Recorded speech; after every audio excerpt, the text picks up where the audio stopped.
Good evening, all the faculties and delegates for the Searchlight 06 series webinar, which is on the topic on the infections in pregnancy in association with the Nagpur, Akola, Amravati, Yavatmal, Pusat, Wardha, Chandrapur, and Gondia Option Gynae societies. So we, as a Corona in the Core Connect platform, we welcome you all the delegates and faculties. It's my privilege to welcome our program director, Dr. Asha Jain. So I will give the just brief introduction of the Dr. Asha Jain. Madam having the 34 years of experience, and she is currently as a director in SMSA Hospital in Raipur. And Madam is medical director of Cancer Prevention and Relief Society. Also vice president of IMA Chhattisgarh, and member of CG Medical Council, as well as a member of ISCCP and chairman of Mission Pink Health, IMA Raipur. Ma'am was immediate past president of Raipur Option. Go ahead. Yeah, sure, ma'am. So I welcome you, ma'am, and I request you to please take this webinar to a newer heights. Thank you. I think before we do anything else, I will welcome all the faculties and dignitaries to this dais, and we start the program by invoking the divine. Vakratunda महाकाय सूर्यकोटि समप्रभा निर्विघ्नं कुरु मे देवा सर्वकार्येषु सर्वदा।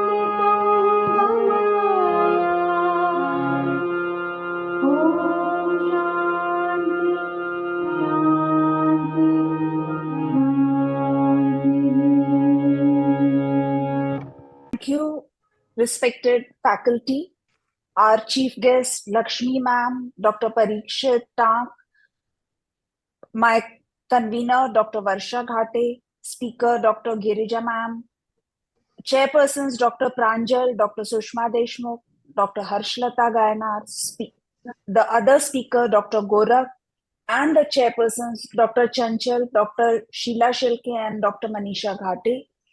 Also, the expert of our panel, Dr. Chinmayee Ratha, and the respected faculty, the panelists, Dr. Prerna Jatkar, Dr. Pragati Khalatkar, Dr. Suhasini, Dr. Sweta, Rana, and Dr. Sarita Pangul. I welcome you all to this platform, and we have named this series as Searchlight because we try to take one subject and see all the dimensions that we can achieve in that one topic. Infections in pregnancy is a very, very huge topic. So we will be taking some part of it today, maybe 4 or 5 infections today. Viral infections will be dealt with Girija ma'am, and bacterial infections by Dr. Gorakh. So with these words of welcome, I would like to have the CV of Lakshmi ma'am. So we will be taking some part of it today, maybe 4 or 5 infections today. Viral infections will be dealt with Girija ma'am, and bacterial infections by Dr. Gorakh. So what is happening? These words of welcome, I would like to have the CV of Lakshmi ma'am. Tirth, what is happening? So we will be taking some part of it today, maybe 4 or 5 infections. Has somebody also viral infections with Girija ma'am, and bacterial infections by Dr. Gorakh? So what is happening? What is happening? Yes, just a minute. Words of welcome. Okay, please. Why is this echo coming? It's from my side, ma'am. Please don't disturb the program like this. Done. So, welcome Lakshmi ma'am. All of us know her. She is the chairperson of ICOG and is doing immense work through this platform. Also, she is from Nagpur and very well known to everyone on this platform, but still, it is my pleasure and privilege that I'm going to introduce her. She is the chairperson ICOG, National Corresponding Editor Jogi, National Corresponding Secretary, Association of Medical Women India, founder, patron, and president, ISOPAP Vidarbha, chairperson, IMS Education Committee, president, Association of Medical Women Nagpur. She has received the Nagpur Ratna Award at the hands of Union Minister Shri Nitin Gadkari ji, received Bharat Excellence Award for Women's Health, received Mehrood Dara Hansotia Best Committee Award for her work in HIV/AIDS Committee FOXY. She has received appreciation letter from Maharashtra government for her work in the field of Save the Girl Child. She was the Senior Vice President FOXY 2012, President Menopause Society Nagpur 2016 to 18, President Nagpur Gynec Society 2005 to 6. She has delivered 11 orations and 450 guest lectures. She has 30 national and 11 international publications, and she has sensitized 2 lakh boys and girls on adolescent health issues. Madam, welcome to this platform, and we would like to have your blessings for this webinar.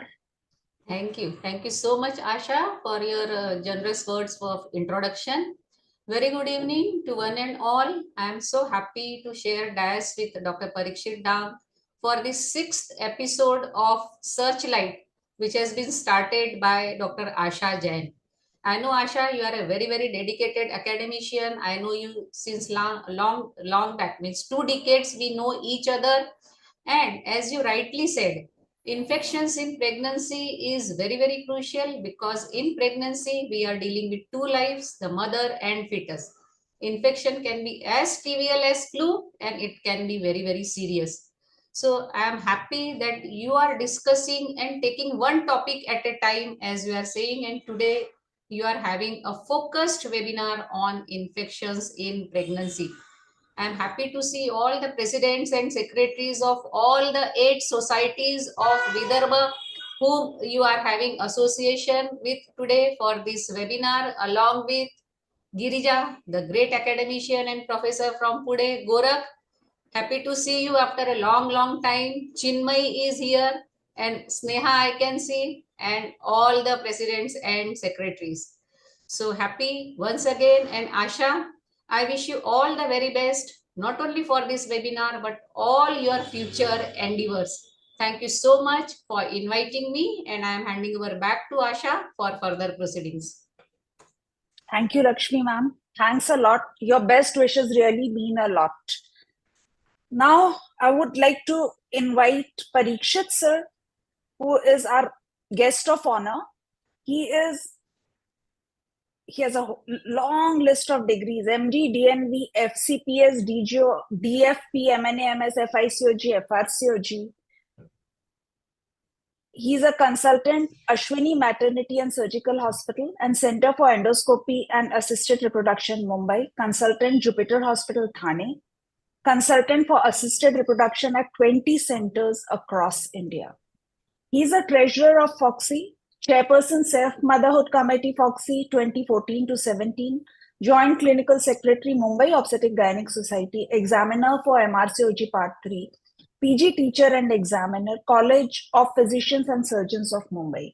He has many awards and publications. The K. Bhaskar Rao Gold Medal for first place at DNB, Dr. Kamini Rao Yuva FOXY Orator 2011-12, over 100 peer-reviewed publications in index journals, CME publications, textbooks, co-authored books in Gynae, and he's on the editorial board of 4 index journals. Apart from this CV that we have, he is a very gentle, unassuming person and has a great punch to deliver wherever there is any academic activity. Welcome, Parikshit sir, for your words of wisdom. Thank you, Dr. Asha Jain. It's a pleasure to be part of this program, Searchlight, sixth episode. I think you've taken up a very, very important and complex subject of infections. It's vast, and I believe it's ever evolving because there's something new happening in this field all the time. New organisms are emerging, new approaches are emerging, and our understanding of what infections do to mothers and babies is also changing over time. So I'll not stand between the audience and such wonderful faculty that is there today. And all the best for this program and the future endeavors. Thank you, sir. I hope to have you as a faculty in one of my webinars, It will be my pleasure. Thank you, sir. So we also have Dr. Sneha Bhuhar with us. She was the person I contacted first. She's from Yavatmal Society. And she said that this is not my cup of tea. When it is my own society, you have a speaker from outside. So, Dr. Sneha, we have really a long association, a great friend. And she would be an officially guest of honor in some other webinar. But here, she is already here. So welcome, Dr. Sneha. I would like to hear a few words from you. No, thank you so much, dear Asha. And it's always a pleasure to be the part of any of the academic programs, I would say. And it's a pleasure. I belong to the host society today. So I welcome all of you. I will not take the names, but especially Dr. Parichit Tank as guest of honor, Dr. Lakshmi Shikhande, madam, and of course, my dear friends, Girija, Gorakh, and all the president and secretaries of all my Vidarbha societies. Welcome, everybody, and thank you so much. Thank you, Dr. Sneha. Varsha. Varsha is my college junior. She was my house years back, and she was my contact in this region. So I asked her, roped her in that please join me and help me out. So Varsha, she's from Akola, a brilliant student and practicing at Akola since 27 years. She was the past president Akola Society 2021, past president Women's Wing IMA Akola 18-19, member of AMOGS PAC Committee 21-22, member High Risk Obstetric Committee AMOGS 22-23, member FOXY MTP Committee 2024, and her areas of interest are adolescent health and high risk obstetrics. Varsha, we would like to hear a few words from you before we proceed to the academic session. She's disappeared. She's had a bad time with her viral fever. So thank you for joining in the inaugural ceremony. Thanks a lot, Lakshmi ma'am, Parikshit sir. And now we would like to proceed to the scientific session. So the chairpersons for this are Dr. Pranjal Sharma, Dr. Sushma Deshmukh, and Dr. Harshlata Gaynar. May I have their CVs, please? Dr. Pranjal Sharma is an MBBS DGO from Mumbai, DGO ICMCH, Director Sharma Hospital Amravati, Director RIMS Amravati, President Amravati Obstetric Gynec Society currently. She is the Zonal Coordinator of AMOGS 2018 to 22, Chairperson Website and Publication Committee AMOGS. Madam, we can proceed. Please, madam. Okay. Thank you. Next, Dr. Sushma Deshmukh is the Director of Central India Test Tube Baby Center, HOD Obstetric Gynae Get Well Multispeciality Hospital, Chapter Secretary Vidarbh IFS, President Nagpur Obstetric Gynec Society currently. She has organized 2 national and 1 international hysteroscopy carnival, regular faculty for Global Hysteroscopy Congress in Barcelona since 2017, and has a lot of academic activities. Welcome, Dr. Sushma Deshmukh. We have Dr. Harshlata Gaynar ma'am, who's serving urban slums through government job and practicing consultant since 23 years. At present, she is the president of Yavatmal Obstetric Gynec Society. Over to you, respected chairpersons. Please take the program forward and introduce Girija ma'am. CV of Girija ma'am, please.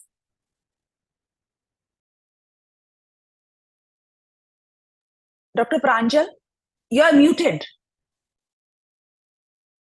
Good evening, all respected seniors, respected Parikshit sir, respected Girija madam. It is indeed a pleasure to introduce someone who has a caliber of Dr. Girija Wagh madam. Dr. Girija Wagh madam is a professor and HOD, Department of OBGY, Bharati Vidyapeeth Medical College Hospital, Pune.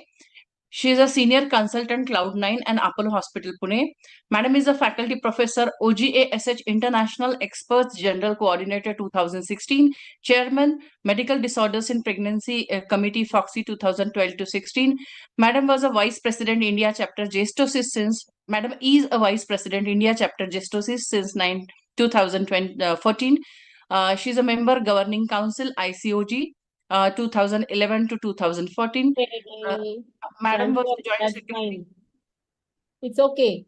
Uh, just I will end with the word that it is really a boon to listen to you, madam. So all diocese to you, madam. Thank you so much for that very, very kind introduction.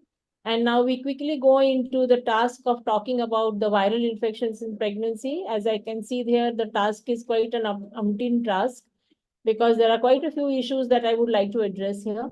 Before I start on my official rendition of my talk, I would like to make an appeal to every one of you. In 2024 January at the ICOG Hyderabad, I am taking over as the Vice President of FOXY. Anyone who wishes to be part of the team or anything that you feel that I need to do, anything, please feel free to send me a message because it's only because of your love and support that I could get so many votes and win this coveted post.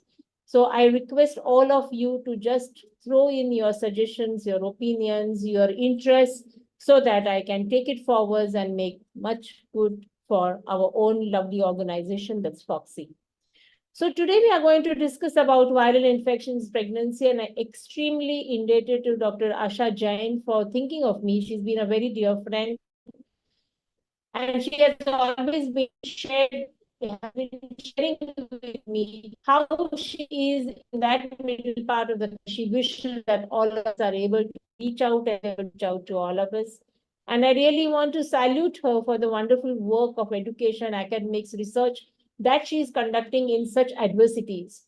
And madam, really congratulations to you. And I hope that you really become successful and continue to be there actively involved in FOXY in whatever roles you have.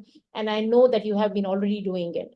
So when we are talking of viral infections, we have many times to realize that one of the concerns that come to us is not only maternal infection, what is it going to cause through the placental transfer, and finally, what is going to be the fetal infection.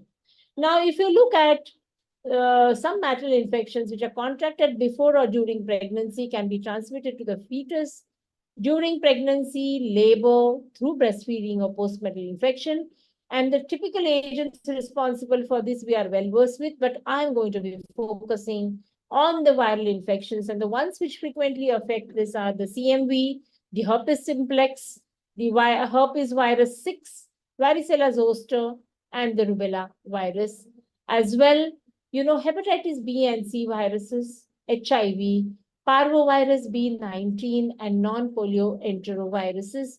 And these are usually the ones which would definitely cause some challenges to the baby and the pregnancy outcome. Now, there are two new viruses which have emerged recently in our lives, and that is the one which we have experienced. And we really do not know where we are heading as far as the SARS-CoV-2 virus is concerned, because probably we are seeing certain repercussions of them now in our perinatal outcomes, but then only time and research will prove their association. Likewise, the Zika virus, of which we do not yet fully know the characteristics, its pathogenicity, and what would it really lead to when contracted during pregnancy. So today we'll be stressing upon the main viral harmful infections in pregnancy and the potential mechanisms of the damages on the fetus and the newborn that they would usually cause.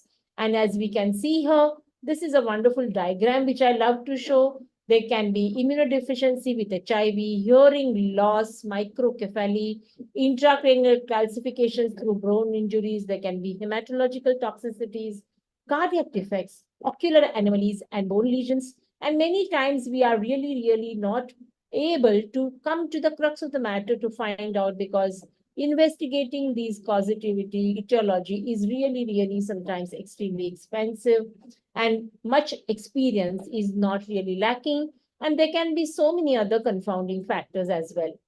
Now, the typical situation I have just brought in through this one case, and that is 28 years old, Mrs. SNP, gives history of 3 recurrent losses, all early 5 to 7 week gestation. Can infection be the cause? And is it viral infection? Naturally, all the panelists here and the delegates would agree that no, it cannot be an infection. But unfortunately, for the last 3 to 4 decades, we see a lot of patients being subjected to the torch titers. Now, what are these torch titers? They were previously known as infections, typically toxoplasmosis, others such as syphilis, rubella, CMV, herpes, and hepatitis. And the first 4 are acquired antenatally. Herpes and hepatitis usually perinatally. But remember, friends, the torch term itself is now obsolete, as other agents are important.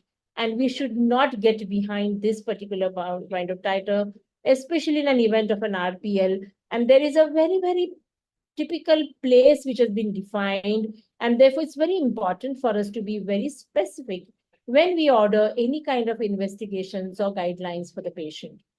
Now let's come to the one which is something which has been there, has been telling us a lot about itself, but much of the times we have not done anything about it, and that is the rubella, or typically called as the German measles. Now here, the fetus is the most at risk before 16 weeks, especially if the mother contracts, even up to 20 weeks. And it is caused by the Toga virus rubella. It's an RNA virus, and it is a respiratory nasopharyngeal infection with an incubation period of 14 to 21 days. And typically, there can be body ache, arthralgia, maybe a rash, lymphadenopathy, which would precede the appearance of the rash typically and persists for 3 weeks. 50 to 60% of fetuses are affected if maternal primary infection is in the first month of gestation, and 22% in the second month, that is 6 to 10% in the third or the fourth month. Now, typically, if you look at the risk of infections throughout the gestation, less than 11 weeks, 90%. Many times they may land up in miscarriages. 11 to 12, 30%, 13 to 14, 20, 15 to 16, 10, and more than 16, 5%. And despite the availability of effective vaccines, you'll find that up to only 20% of women with childbearing age group would have a rubella antibody. And this is something that we all have to drive in our minds and be very diligent in giving these vaccinations to women. Because if you look at the countries like the US and the UK, rubella has been completely eradicated since the introduction of the MMR vaccines in the 1980s. Look in which decade we are right now from that time. And unfortunately, in my country, there is no specifications about anything that I know about the incidence or what it is causing. Now, what does this congenital rubella syndrome include? A lot of issues, from neuropathic changes, cardiovascular issues, ocular defects. Imagine babies born with blindness, microphthalmia, retinal changes, inner ear problems, hepatosplenomegaly, and thrombocytopenia. How many of you have read this novel of Agatha Christie or seen the movie? Anybody? We can have a raise of hands onto your screens. The mirror cracked from side to side. Now, one of the key plots points revolves in this particular story about the murder of Heather Babcock. And in the story, Rudd finds out that she had caught, who is the main protagonist, caught German measles from the victim many years earlier. The Hollywood starlet was unknowingly pregnant when the young fan sneaked out of the quarantine to see her favorite star. And this Marina Rood, who is the protagonist, who is that particular actress, she wanted to revenge for her life ruined because her child was being born with all the severe consequences of congenital rubella, cataracts, deafness, and developmental delay. And this wonderful role of Marina Root was placed by Elizabeth Taylor. She's one of my very, very favorite actresses because my mother is very fond of her. Now, you may find that this looks like a very silly story and doesn't seem to be connected to, but it is a real story. It's an excerpt from a real story because Jean Tierney, who was a Hollywood icon, actually was exposed to a similar kind of a woman who had German measles, which she came to know later. And she had a daughter, and she didn't know that she was pregnant that time when she was exposed. But her daughter, Daria, was born weighing just 1400 grams with bilateral cataracts and deafness. And many years later, she came to know that there was a fan who had ran away from her quarantine to see her show, and that is how she got this infection. So this infection is very, very contagious, and therefore it's very important that whenever we have this window of opportunity of doing preconceptional counseling and planning women's pregnancies, when they come for us for challenges or infertility issues, we have to offer vaccinations. And Foxy recommends that rubella, Hep B, varicella are a part of this vaccination, and there is no need to not allow the woman to become pregnant. Some gynecologists only said on the YouTube, 6 mahina mat karo, 3 mahina mat karo. No, it's only 1 month. It's not essential that you don't allow that woman to become pregnant for 3 or 6 months. And there are more than 75,000 women in this world who have received inadvertent rubella vaccine, have had no problems with their pregnancies. So please do not spread the wrong messages anywhere. So what is the rationale for this rubella vaccination? It has been found that the United States, the total cases decreased from 58 per 1 lakh population in 1969 to 0.5 cases in 1983, imagine.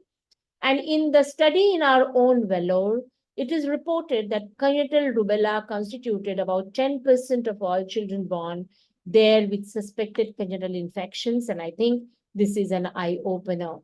Now, rubella is, especially in the first trimester, doesn't only have obvious physical abnormalities, but there can be severe behavioral consequences, mental retardation, autism, and this is probably because secondary to the maternal inflammation, which occurs, which gives rise to these problems. Additionally, the child can also suffer from schizophrenia.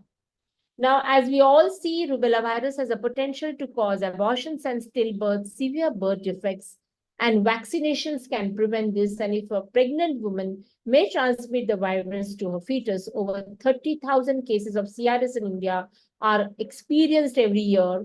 And in 2010, there was an estimate of nearly 1 lakh children born globally with congenital rubella syndrome. And especially the Southeast Asian countries, India included, are much affected. So it's very, very simple to remember to give this vaccine, and don't just give rubella. Of course, if the patient can't afford, you may consider giving rubella. It's very cheap. You may give her MMR because that will help her in keeping her away from contracting this infection during pregnancy and preventing miscarriages and related abnormalities.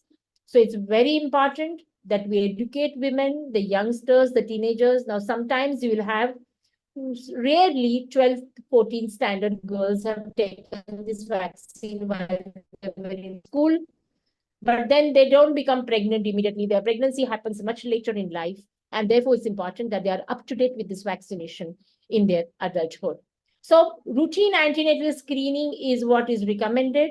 It's better to vaccinate them before, and there is no reason why you should avoid pregnancy for 3 months. You can, even for a month is enough.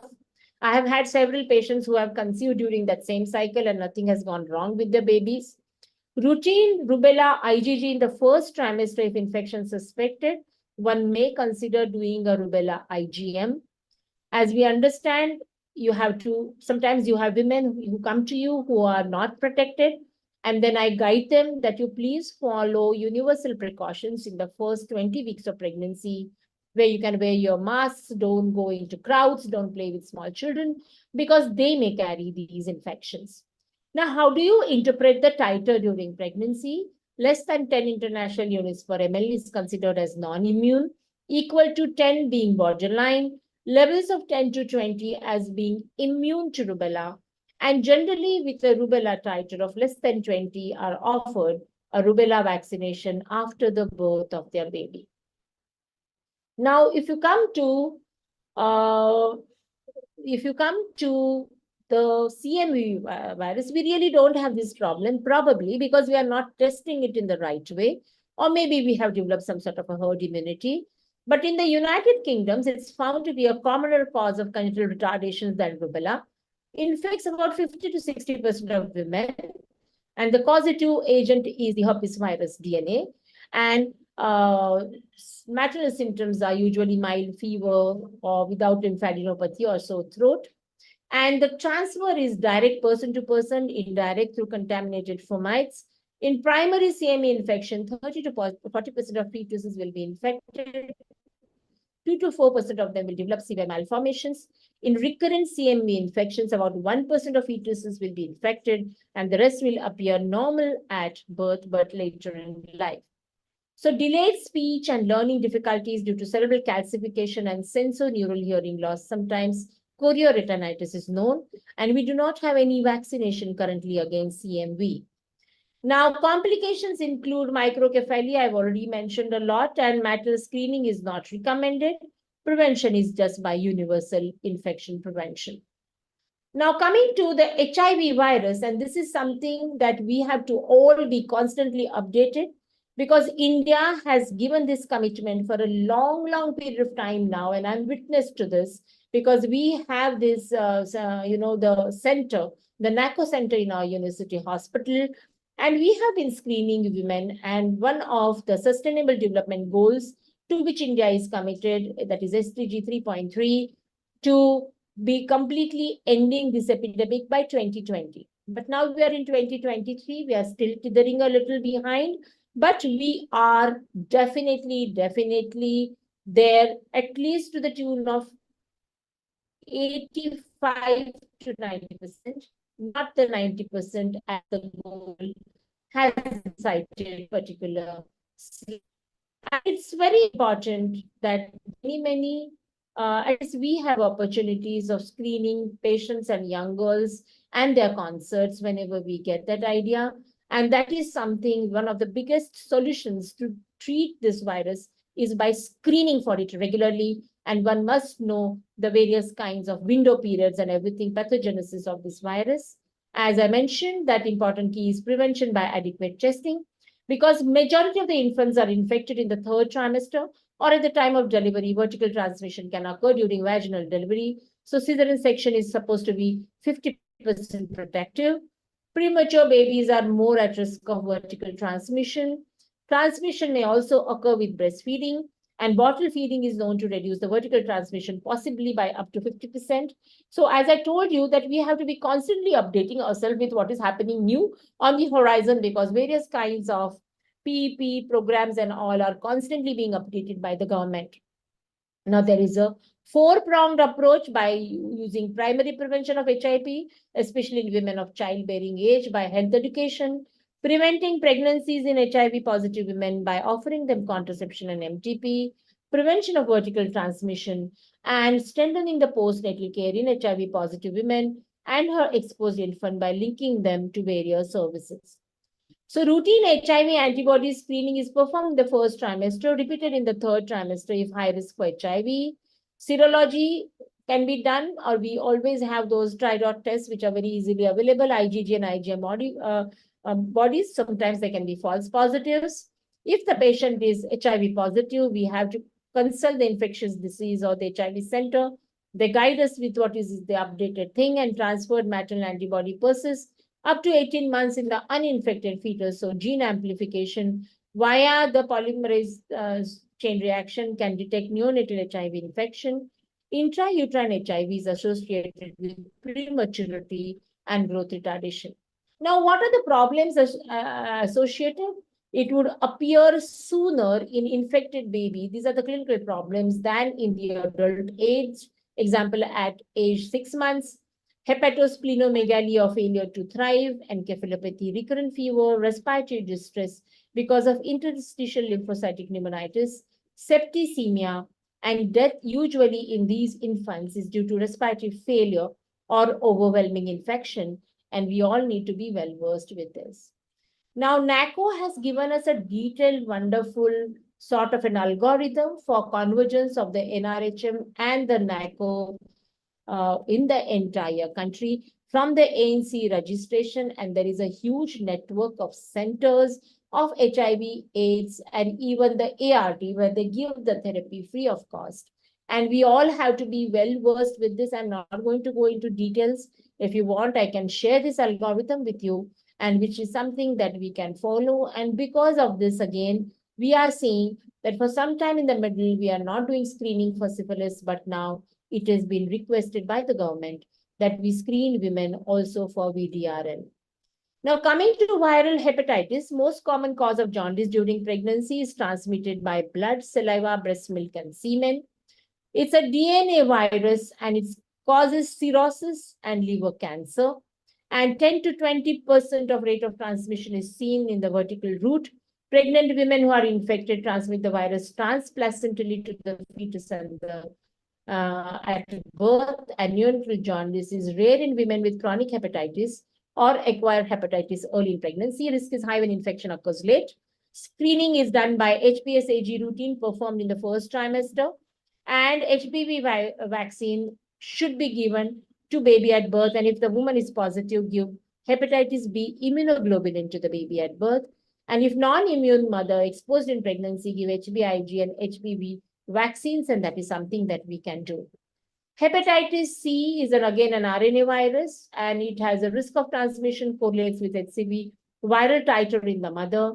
Its complications are hepatitis, cirrhosis, and liver cancer, especially in adults, and typically found in intravenous drug users and undiagnosed hepatitis. And if you look at our country, we'll find that hepatitis E especially is very, very common in the northern parts of our country, and which is identified to be a very, very fulminant hepatitis disease, which may cause maternal death. Coming to herpes simplex, primary or recurrent. Now, sometimes we do have patients presenting us with these particular symptoms, and they're associated with congenital syndrome, fetal loss, recurrent miscarriages, mucocutaneous lesions, encephalitis. Transmission occurs at the time of delivery, and the neonatal HSV infection affects at birth. Prevention is if lesions are present at the time of delivery, it's better to recommend caesarean section, and daily oral acyclovir can be considered in the late third trimester. Now, varicella zoster is another very important virus, and especially if the infection occurs in the first trimester, there's nearly 5% risk of congenital varicella syndrome, which includes limb hypoplasia, ocular abnormalities, CNS abnormalities, and dermatomal scarring. And if they occur at the last 10 days of pregnancy, they would result in variable severe fetal infections with neonatal mortality as high as 34%. And chicken pox encephalitis is something which is very common. 20 to 40% risk of neonatal varicella infection if the mothers develop varicella in the peripartum period. Screening can be done by doing serology of IgG, IgM, but routine screening is not recommended. But I nowadays see a lot of fertility specialists doing this screening for varicella. Rather than that, I think it's smarter to give her a vaccine. And if the pregnant woman with no history of previous chickenpox is exposed, perform stat varicella IgG is what is recommended. Exposed neonate should receive the immunoglobulin prophylaxis. So this is how you would typically see a patient in pregnancy, where we know that the altered cellular immunity needed to fight viral infections is a little low. And so she's at a risk of pneumonitis, mortality, complications in the second and the third trimester, premature births and fetal growth restrictions, and small risk of fetal infections. Coming quickly now to the measles, it can be serious in any ages, and there is threefold greater mortality in pregnant women, high rates of fetal loss, And it was found that measles virus antigen in syncytial trophoblast and decidua, but not in the fetus in a case of fetal death at 25 weeks. So more maybe it causes some sort of a placental infection, gives rise to prematurity, maternal hepatitis and pneumonitis, premature labor, spontaneous abortions, and stillbirths. And the best thing to do is you can just consider giving them an MMR vaccine 1 month prior to getting pregnant, and that would give them an immunity for 20 years down the lane. Now, the two viruses that we really do not know about is the SARS-CoV virus. We have dealt with it, but we don't know what are its long repercussions, whether it is still sitting there in the community, and the Zika virus. But the questions that are now being asked are, what does it cause? Does it really cause microcephaly? How do we prevent it? And most importantly, are they responsible for infertility, especially if there is a viremia in men, where there is altered spermatogenesis? Because today we are really seeing a very high quantum of sperm, semen related issues in our infertility patients. Now, this is a chart which I always like to tell you, that before patient becomes pregnant, we are doing a very important thing, like you're doing an organ transplant, so many evaluations are done. So here also, when a patient is in pregnancy, you can just give her all these viruses, which ones antivirus, I'll come to that. So be sure about your preconceptional immunization. And this is a very, very important thing, because you can prevent the preventable right in the face, where it can cause a lot of chaos. And don't be worried about a live vaccine which has been given, but it's always reasonable to counsel the patient and ensure that she's not actually pregnant, and maybe for a month she can defer from getting pregnant. Ideally, all women should be up to date with their vaccinations. It is known that approximately 50% of pregnancies are unplanned, but whatever window of opportunity we get, we must offer them vaccination, especially because women happen to be the vulnerable group and their unborn babies as well. So whenever we are having a vulnerability just ahead, give them vaccines. So these are typically the guidelines which the Foxy has mentioned about, and which can be given. Hepatitis B can be given even during pregnancy if the mother has not already taken, but varicella, MMR is to be given before. And I have now on the screen mentioned here about HPV vaccination. And I believe that HPV vaccination is given for prevention of cancer cervix in the future. But here, before embarking on pregnancy, it can prevent the genital viral load and consequently the infections during pregnancy, and help in preventing preterm births is my belief. And I therefore try to give them at least 1 or 2 vaccines before they embark on their pregnancy journey. Now, if you have given a live viral vaccine inadvertently, and if a woman becomes pregnant within 4 weeks after vaccination, just counsel her about the potential effects, but the termination of pregnancy is absolutely not warranted.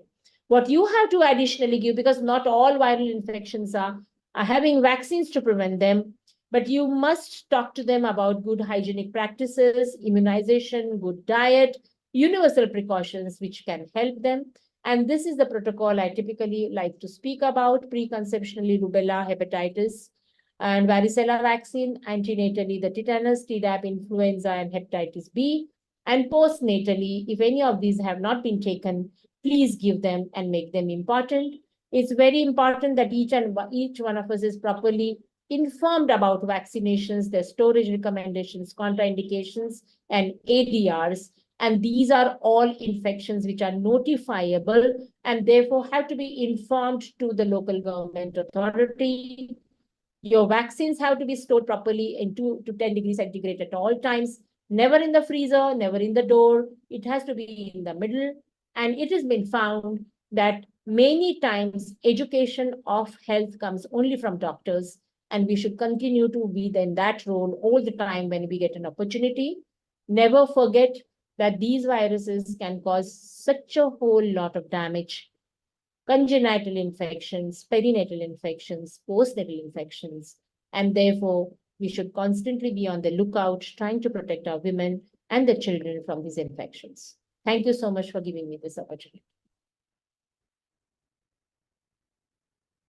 Thank you, Dr. Girija. It is a huge topic, and you have really tried to cover it, most of it.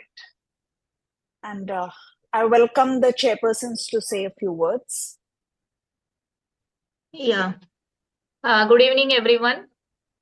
Actually, viral infections in pregnancy significantly affect our pregnant women and babies. And this is very much required topic like to discuss to get it updated for all of us. Time to time, we should get it updated with all topics. And thank you, Girija ma'am, for impacting on such a crucial topic. Thank you so much. Anything Dr. queries? Pranjal? It was indeed a nice coverage. We have been practicing since last 30 years. So every 4 to 5 years, we are like routinely seeing some or the other viral infection. I am witnessing chikungunya and those stiff babies till the corona this thing, and the record of these events is really good for obstetrician and the the newborn babies. So Dr. Girija has covered it so well. Congratulations, and we are lucky to hear her on this special topic. Thank you. Thank you, Dr. Girija. We are really lucky to hear, and I've taken a lot of screenshots. I hope you don't mind. I would have sent you the presentation. You shouldn't have bothered. That is welcome too, but this I will share in the group. Definitely. Thanks a lot. And now we have Dr. Gorakh sir, and I would invite my chairpersons, Dr. Chanchal Gaziyani, Dr. Shila Shelke, and Dr. Manisha Ghate ma'am. So, next slide, please. Dr. Chanchal Gaziyani is the president of Pusad Obstetric Gynec Society, director of RK Hospital, practicing for 20 years. And I know every gynecologist feels that the years are really long. She is the past IMA secretary and involved in many social activities like orphanage and old age home services, and also works for blind people. Welcome, Dr. Chanchal. We have Dr. Shila Pandurang Shelke. She's MBBS DGO DNB GMIS from Kiel, Germany. Presently, she is Associate Professor Obstetric Gynae at Mahatma Gandhi Institute of Medical Sciences, Sevagram. President, Sevagram Obstetric Gynec Society, past Secretary SWOGS, and has a very, very shiny academic career. Next, please. We have Dr. Manisha Ghate ma'am, who's the president of Chandrapur Society, West Zone Coordinator, Food, Drug and Medical Surgical Equipment Committee, FOXY, Chairperson, Reproductive Tract Infection Committee, AMOGS, Secretary General, ISOPAV Vidarbha, Chairperson, Women's Doctors Wing, IMA Chandrapur. Another dear friend, a very, very active lady who's working for the health of women in rural India. So, over to you, respected chairpersons. Kindly introduce our next speaker, Dr. Gorakh. I would like to thank Dr. Girija, who accepted my invitation at the first go. She's such a big person and she accepted to be a speaker. So thank you, Girija, from the bottom of my heart. And also Dr. Gorakh, I spoke to him for the first time to invite him. And he was kind enough to consent. So over to you, chairpersons. Kindly introduce, sir. Yes. Good evening to one and all. It has been a great delight always to introduce Dr. Gorakh Mandrupkar. He is a true academician, and we all know him for his implantation and use of Gestus score in identifying high risk patient in hypertensive disorders of pregnancy, especially in the low resource setting. This is very useful to all the health workers. At present, we are implementing it, sir, in our areas. Now, going for his CV, we all know he is a consultant and reproductive medicine and IVF and director for Angel IVF Wakad. His current affiliation, he is the Vice President for Justice India Association, Chairman and SOP and Guideline Committee of MOGS. He has already worked as National Joint Secretary FOXY in 2014-15, Chairman of Medical Disorders in Pregnancy Committee of FOXY in 2016-18. He has invented, I have already talked about it, that HDP gestosis score, and is affordable in Indian innovation to predict preeclampsia. With this, he is going to speak and enlighten us on the very important topic yet, like bacterial infection in pregnancy, which is one of the crucial topic because sepsis has always been one of the important cause of maternal morbidity and maternity, and it requires a prompt diagnosis. With this, I request Gorakh sir to please enlighten us all. Thank you. Sir, please unmute yourself. Yes. Thank you very much for those kind words. And I'm thankful to Dr. Asha Madam for inviting me and giving opportunity to share my views on bacterial infections in pregnancy. Also, I'm thankful to the chairpersons as well as the guests of honors and Dr. Girija Wagh. Now she has actually now it is very difficult task to talk after her because really she has given us a lot of information, but she has made my job very easy by telling the vaccination of my side, that is bacterial Tdap vaccination, and rest of the bacterial infections I'm going to definitely cover. So we all know that the bacterial infections, they affect. May I request the organizer to mute the other persons? So bacterial infections can affect the pregnant individuals from implantation of the fertilized ovum through the time of delivery and even peripartum period. And they may also affect the fetus and newborn as well. And that's why these bacterial infections, they are also very important. Because what happens in many pregnant women, they remain asymptomatic and still the infection is underlying. And later on, it may affect the mother and the fetus as well. And that's why a high degree of the clinical awareness, clinical suspicion, and the adequate screening is must. As Dr. Girija Wagh has already told, a lot of work is being done regarding the viral infections. In fact, there are so many recommendations about the screening of the viral infections, about the vaccinations prior or during the pregnancy. But if you see the Indian population, and if we see the Indian guidelines or the recommendations, less is said about the bacterial infections in pregnancy. And when I discussed while accepting this invitation, even Dr. Asha Madam was very keen that I should give the overview, though there are so many bacterial infections, and so is the talk. The acute bacterial infections during the pregnancy, they can increase the pregnancy complications and even have the negative pregnancy outcome.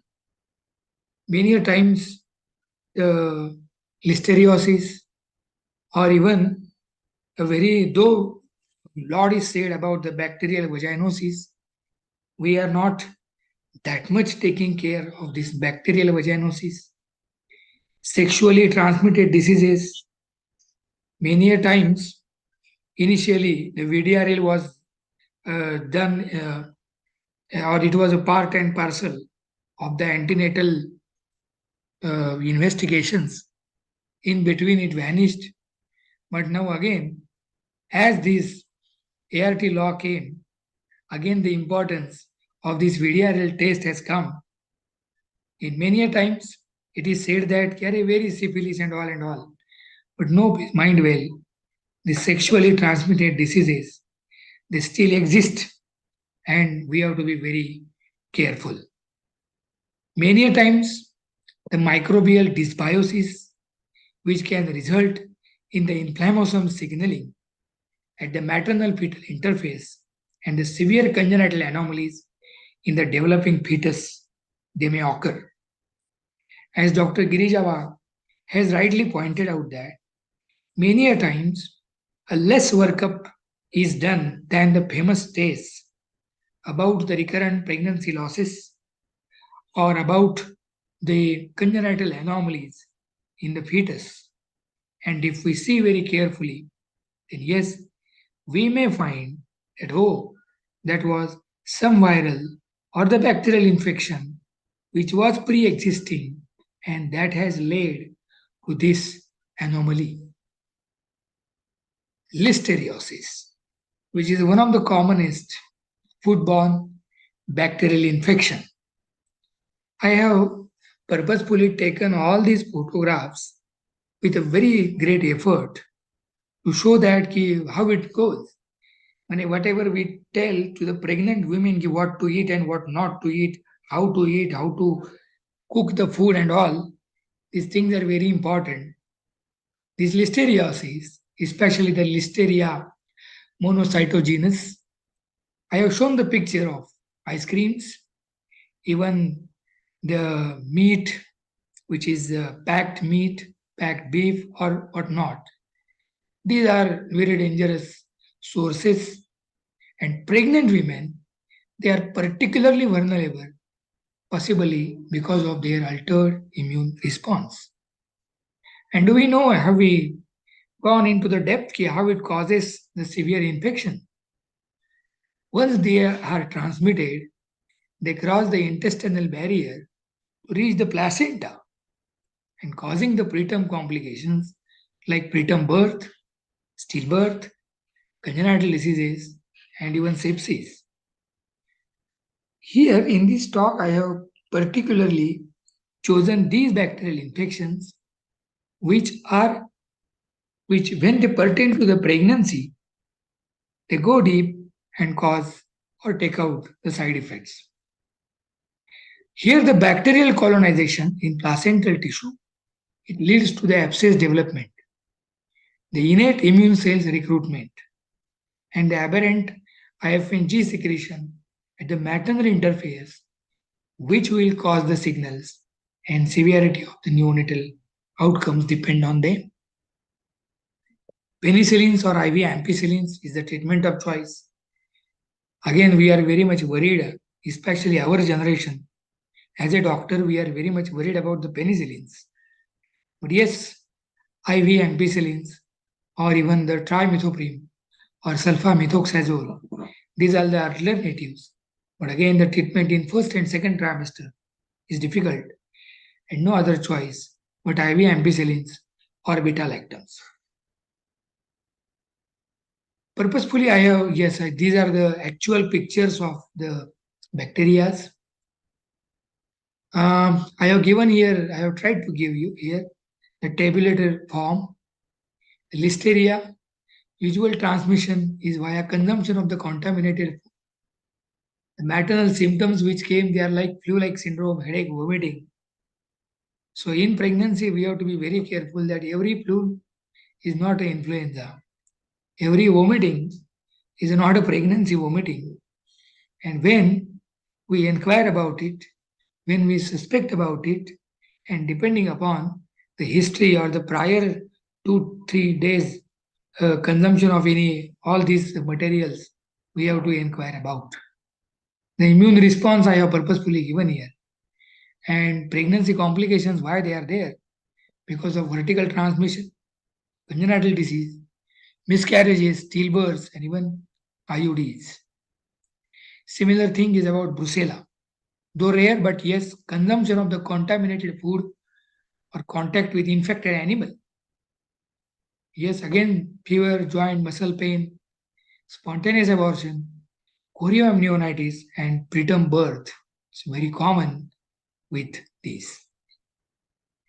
Second thing, very important, is bacterial vaginosis.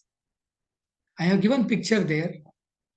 The normal vagina and the lactobacilli when they are 95%.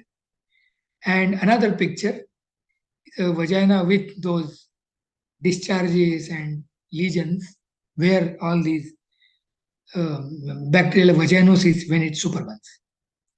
We all know it is a clinical syndrome which is caused by the excessive growth of bacteria that normally may be present in vagina.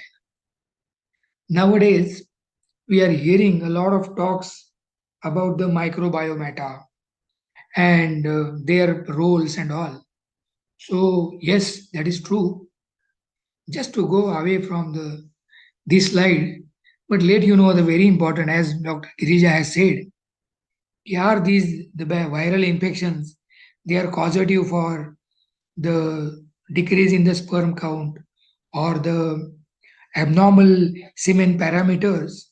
The answer is yes, and along with that, the microbiomes, the flora, which is absolutely going very deranged, because we are doing a very good study at Green Array Lab, Pune, where we are seeing actually the microbiome studies in sperms, and there we are finding the disturbed flora of all these routine commensals.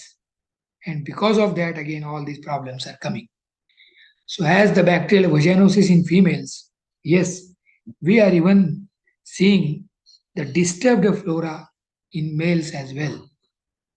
Coming back to the slide. The etiology of the bacterial vaginosis, we all know it's polymicrobial in nature with a pH more than 4.5. So as alkalinity increases, Gardnerella vaginalis and other anaerobes, they become prominent associated organisms. Patient with bacterial vaginosis may be asymptomatic or may report just abnormal vaginal discharge with unpleasant fish-like odor, especially after the sexual intercourse. When we were in colleges, then our teachers, they used to say, when you examine and when you take the history of a vaginal discharge, the description of the discharge, the pain, the itching, the color, the odor, and everything, it will help you in giving the diagnosis in almost more than 90% of the cases. And the microscopic examination is just to prove it. So we have to be very well versed about all these types of discharges.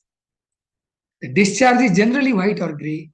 Patients may experience burning pain during urination, itching around the vagina. But this infection can lead to premature labor, which is unresponsive to the tocolytic therapy because cause is different. And again, this infection can be transmitted via placenta to the fetus and even responsible for IUDs in many cases. Diagnosis, yes, it can be confirmed via clinical or gram stain. And when using the clinical criteria, 3 of the following 4 conditions, they should be present: homogeneous white non-inflammatory discharge, glue cells, vaginal fluid pH more than 4.5, positive whiff test. We all know when we take the vaginal discharge and put 10% KOH, and then yes, there is a fishy odor. Treatment very simple: oral metronidazole or clindamycin. And clindamycin cream should be avoided during the second half. But yes, other oral formulations of the oral metronidazole or clindamycin is recommended. Here again, I have tried to tabulate it. Commensals, Gardnerella vaginalis, Tachymonas vaginalis, ureoplasma, mycoplasma. Usually vaginal discharge, infection, fishy odor, vertical transmission, though about Gardnerella there is no evidence. But yes, PROM, low birth weight, preterm birth, these are very much common, and that's why we have to be very careful. Another thing is sexually transmitted diseases. And again, these bacteria, they are again very important, because what happens is changing the vaginal microenvironment during pregnancy, not only the alkalinity, but associated altered immune response, altered helper T cell response, everything, it increased the vaginal susceptibility to the opportunistic sexually transmitted infections. They are frequently asymptomatic. They can cause severe pregnancy complications if we do not pay attention or if we left it untreated. The ascending transmission of chlamydia trachomatis, Neisseria, gonorrhea, they can lead to PID, endocarditis, as well as serious pregnancy complications like ectopic, preterm birth, and even low birth weight. Some may say, is Neisseria gonorrhoeae still there? Yes. In August 2023, I have found in a doctor couple. So yes, it is still there. Syphilis, yes, it is another common STI caused by Treponema pallidum. And vertical transmission of these bacteria can cause excessive inflammation at the maternal fetal interface, resulting in mild to severe pregnancy complications, like again, LBW, preterm birth, congenital anomalies, and sometimes the fetal losses. I have tried to give the pictures of all these bacteria. Again, to summarize in tabulated form, chlamydia trachomatis, sexual contact with infected person, vaginal discharge, pelvic or abdominal pain, immunology I have given, and again PROM, fetal eye infections and all, they are very important. And that's why we have to discuss always about the vaginal hygiene, not only in non-pregnant status, but in pregnant status especially. We have to inform our patients, though maybe due to the big belly, it is not possible to reach out to the organ. We try and we demo them better to use the mirror, and they can do the proper cleaning. We have to speak with them like a dental hygiene, like other hygiene. You have to keep your vaginal hygiene as well, using some creams, using some deodorants, and that is not the hygiene, but the thorough cleaning is a very important hygiene. The usage of good lactobacilli in the form of curd or the hand, if required, with the medical help, the tabulated forms, films, etc., and proper day-to-day changing of the undergarments, etc.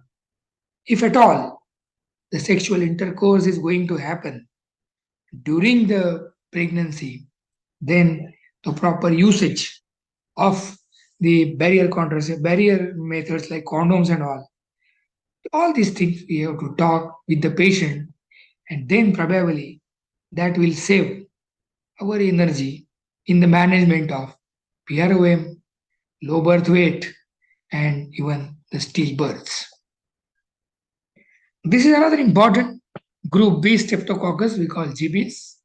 It is most common cause of life-threatening infections in newborn, and that's why GBS is the primary focus of any discussion about the infections and pregnancy.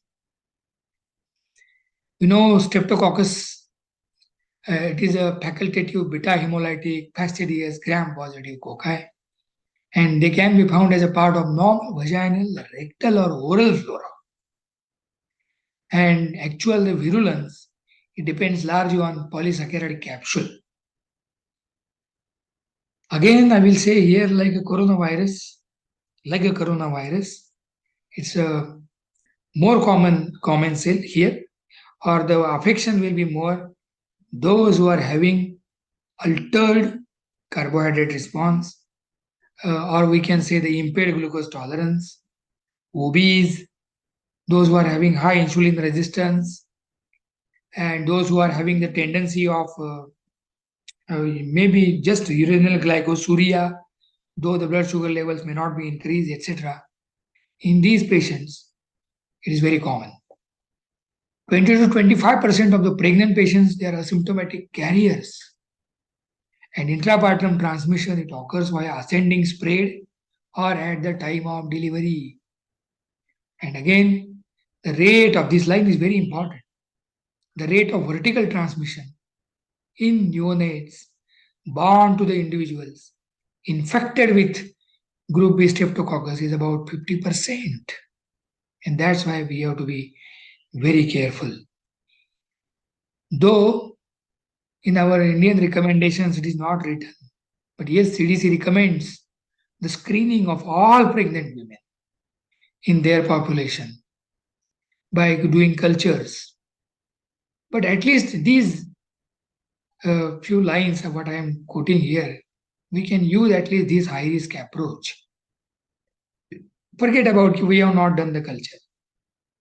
We have no any facility or there is no recommendation to do the screening for all pregnant women. But still a high risk patient approach can be used. We know the previously delivered infant with invasive GBS infection from the previous delivery notes or by asking regarding the previous NICU admissions and all. Then GBS bacteriuria during the current pregnancy. And that's why I will just come to the last part of my talk about the asymptomatic bacteriuria.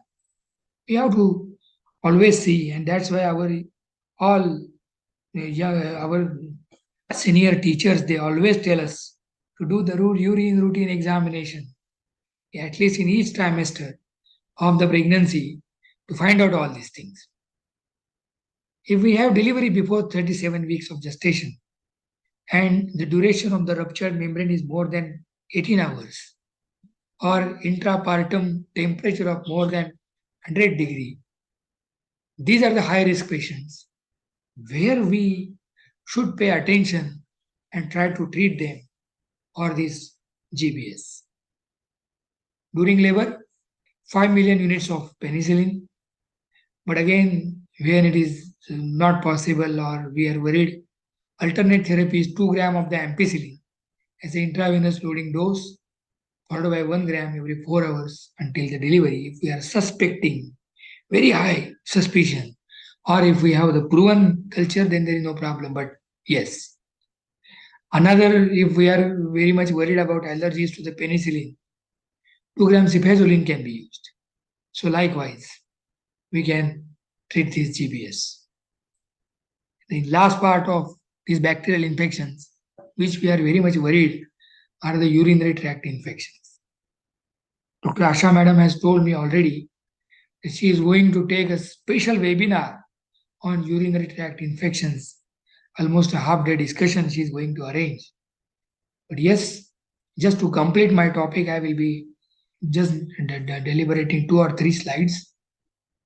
It's a common problem in women at all stages of the life, but it is more particular in pregnant women. And again, E. coli, Klebsiella, Enterobacteriaceae, Enterobacterial species, Enterococci, GBS again, Staphyloproteus, all these are again bacteria. But before that, what we must know is asymptomatic bacteriuria. And that is a presence of positive urine culture in an asymptomatic person.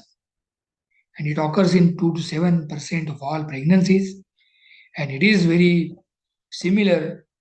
The studies have shown that the pregnant or the non-pregnant population has almost similar incidence of asymptomatic bacteriuria. But in pregnancy again, because there is rapid increase in the progesterone, there is ureteric dilatation, urinary stasis, mechanical pressure from the gravid uterus leading again to the stasis, and there is altered ratio of TH1, TH2, that is TL per cells. So all these things, they lead to the bacteria to grow more and more. And it is again preterm birth, LBW babies, and again there is a good paper which has shown that there is increased risk for hypertensive disorders of pregnancy with asymptomatic bacteriuria.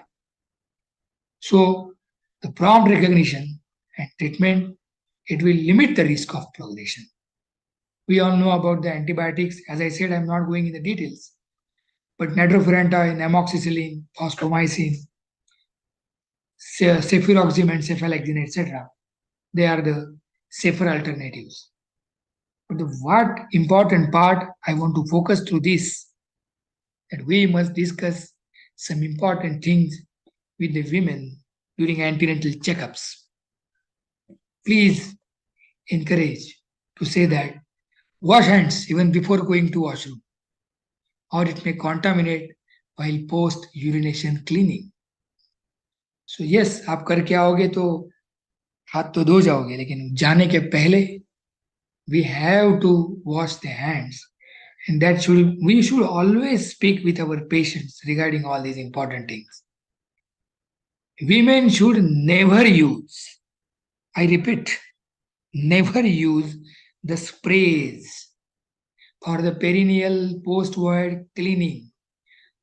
I'm not talking about pregnancy, but even at all, nobody should use this, because again, that will cause the spread of the perianal organisms, especially E. coli, to urethra. Because again, all of you are using the sprays from behind, and then it causes the spread of the perianal, because these are commensals. And the nature has done such a beautiful arrangement that they never on their own go in front. But with these sprays, definitely. So we have to be careful. Again, wipe the perineal region from front to back and not from back to front. You may say, "Kyare, it's simple." No, it is not simple.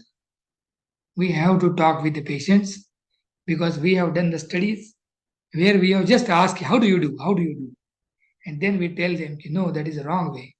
This is the right way." And that has reduced the incidence of urinary tract infections in our practice. Frequent changing of undergarments if the vulvar region is remaining moist, and screening asymptomatic bacteriuria in pregnancy in all women, and especially those having glycosuria, GDM, DM, and obese women. So I think the job given to me by Dr. Asha Ji, I think I have given justice to it, because these are the common bacterial infections in pregnancy, where these infections, they are going to cause some impact not only on pregnant women, but the fetus as well, and the management part as well. And that's why we have to be very careful while assessing, while screening, while treating, and keeping in mind. So thank you very much. I again thank Dr. Asha Ji for inviting me. I thank Chairpersons for kind words, and all of you for patient listening, and correct me if I'm wrong anywhere. Thank you very much. Thank you, sir. Thank you, sir. Thank you for accepting the invite and actually trying to cover the whole topic. So, Chairpersons, for your expert comments, please, and then we start the panel.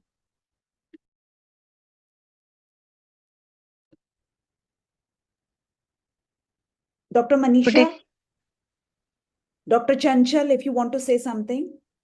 Yes, ma'am. Good evening, everyone.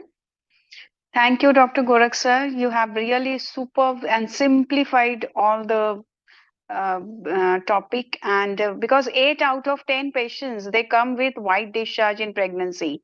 And you had really simplified how to distinguish the physiological discharge from bacterial infection so that we can avoid the complications in pregnancy.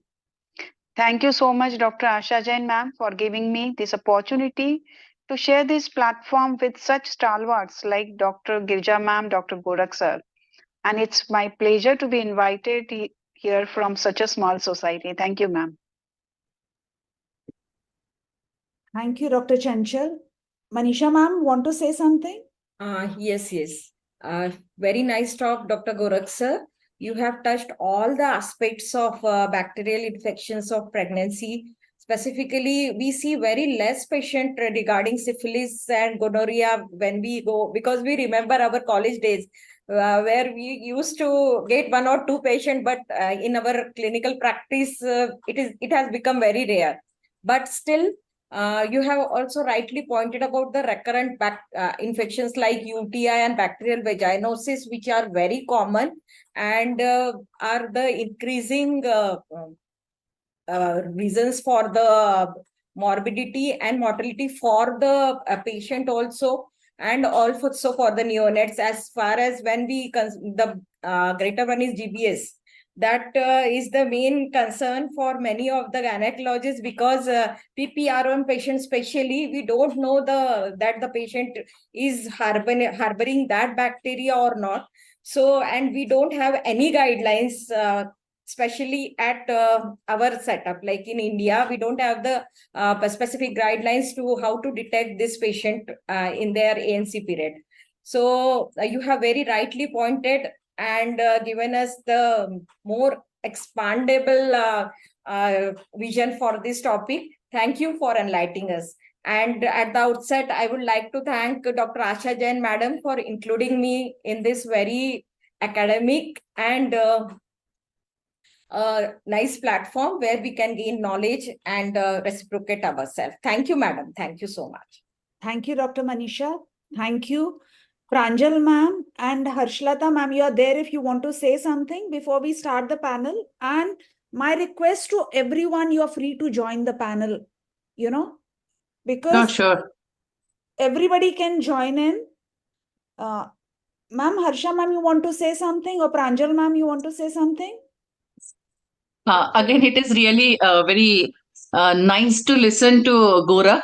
Gorakh is such a excellent orator on given any topic. He will talk so good and with actually with all practical points. So congrats Gorakh for this deliberation, and thank you Asha madam. We are here for the panel. Thank you. Thank you. Because Girija ma'am and Gorakh sir have taken us through a lot of things. So it will be basically a revision and to test ourselves how much we are retaining out of all what we are listening to. Because we listen to so many things, but we don't actually retain most of it. So welcome to this scintillating panel on infections in pregnancy. I'm your moderator. I've been introduced. We have these panelists. We have Dr. Pragati Khalatkar. She is a consultant gynecologist and obstetrician, Director, Khalatkar Hospital for Mother and Child.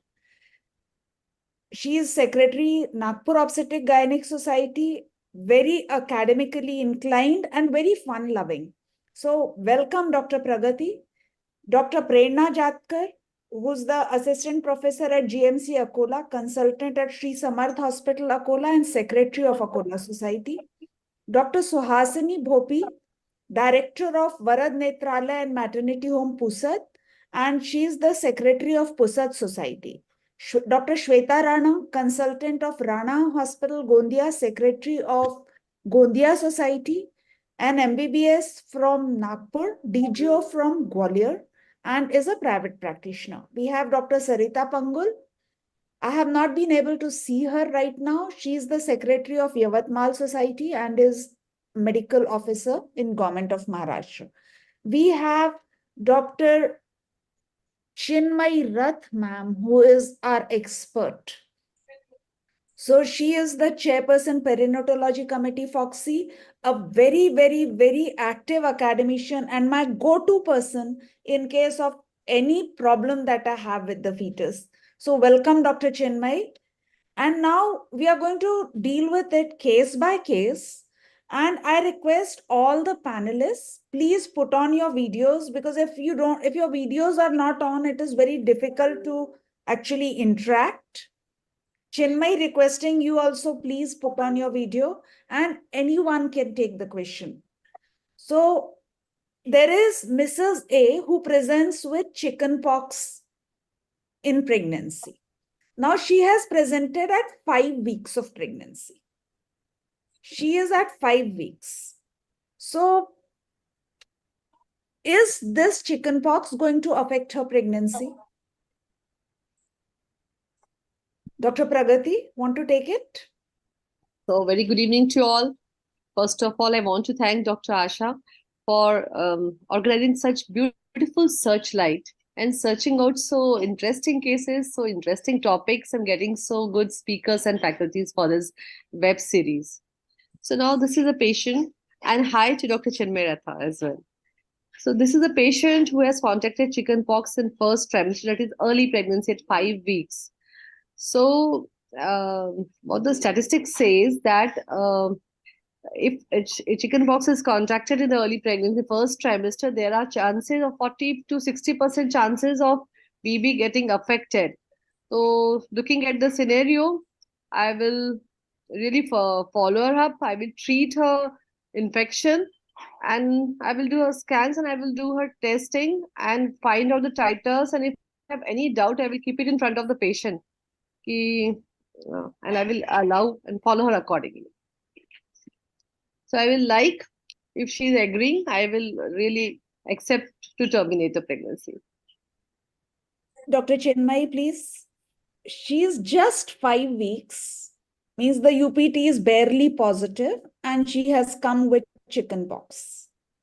So I agree with the dilemmas that Dr. Pragati is put forward, because it's difficult to imagine. But madam, one important thing here is when we are talking about infection, the problem we have is with transplacental transfer. So at 5 weeks, transplacental transfer of the organism and problems, usually it will be an all or none kind of situation. So just terminating because she had chickenpox at 5 weeks may not be necessary. The way we tell them is, if it is really severe and it would have affected, you might end up having a miscarriage, which will be a natural process, and then we won't worry about it. But suppose you continue despite the infection, we will scan in the first trimester scan around the 11 to 14 weeks and see the effects on the fetus. If there is no obvious problem and the fetus is growing as it is, then we will assume that the infection has not affected the pregnancy. As far as treatment is concerned, acyclovir is known to be safe, so it can be given. We would like to avoid maternal complications under any circumstances. So if necessary, admission, if necessary, giving her acyclovir, that is fine. But fetus, I'm not so concerned at this moment. If she wants to continue, I will continue and see the fetus at 11 to 14 weeks. Usually they say 5 weeks after the primary infection. So here anyway, after that time is that thing. And even then, if she is worried that, maybe it has affected the thing and we don't know, then after 16 weeks or so, we can do an amniocentesis and do a PCR for the varicella in the amniotic fluid. So if there is no varicella in the amniotic fluid, then there has been no fetal infection. So that was how it is. Dr. Chinmayee, so actually that is what I wanted to bring up. That is the all or none thing. That at 5 weeks, it is all or none. Either she's going to have a miscarriage or she's going to carry. Now, if this same lady presents at 10 weeks with chickenpox. Infection at 10 weeks is more gray area. Yeah. Yes. If it is 10 weeks, then what? If it is 20 weeks, then what? And if it is 32 weeks, then what? So if she has infection, the maternal complications will be higher actually. No, actually, I'm not really talking about the maternal complications. We are concerned with what is happening to the baby. If she comes with a florid case of chickenpox at 10 weeks, are you going to terminate or not? So what I feel, first we have to anyway stabilize the patient. Termination can be done. Mother we are treating. We are hospitalizing. We are giving acyclovir. If needed, we are also giving her immunoglobulin. Yeah, we will stabilize the patient. We'll make her fever free. We'll wait for rush to go, and we'll do a scans. We will see how it is affected as if the titers are found to be high, and if many a times patient may insist us ki please do a termination for us because they have a havoc if they are having chickenpox in pregnancy, that too in first trimester. So mostly they first so nature will take care or patient will be insisting. So if they are insisting also, so I will wait for the patient to recover and then only I will offer her, and otherwise I have to give her the treatment. And if she has, if the patient is completely worried, then I don't think you have an option. And if she has a 32 patient weeks, is not worried, my question is, will you suggest an MTP? No. we don't suggest an MTP, madam. The only infection in which we are allowed to suggest MTP, if I can say that, is rubella. If there is a proven rubella infection in pregnancy, then we can suggest in MTP because the effects are really, really bad. In chickenpox, actually, the incidence of fetal varicella syndrome is very less than 1 in 1,000. So the fetus generally doesn't get affected, but we don't suggest because the lesions are so obvious in the mother. Everyone gets panicky. I completely agree with it. Everyone gets panicky and they have to take medicine, they have to do. So panic is one thing, but you can always tell them that it doesn't affect. The rule is do a scan after 5 weeks of primary infection. Look for any obvious features of fetal varicella syndrome. If you see calcification, ventriculomegaly, microcephaly, short limbs, any limb defects, anything which you can sort of allocate to fetal varicella syndrome, then do a amniotic fluid PCR. If it is proven fetal varicella syndrome, then probably we'll suggest termination. Okay. And if she has in third trimester, if the infection is in third trimester, definitely we have to look for the maternal condition. There are chances which may get worsening of her condition, and we take care that she goes through it well, she delivers, and then we have to investigate the baby also if the baby is affected or not, and we can give immunoglobulin to the mother and the baby. But with varicella, the third trimester, if she gets it, the effects are more. If she gets it as near delivery, the problems are much more compared to when she gets it very early in pregnancy. And these are the various problems that can occur if she gets a congenital varicella syndrome. So she can get the immune globulin. The best thing, what is your take on vaccination? Not during pregnancy, but what is your take on chickenpox vaccination?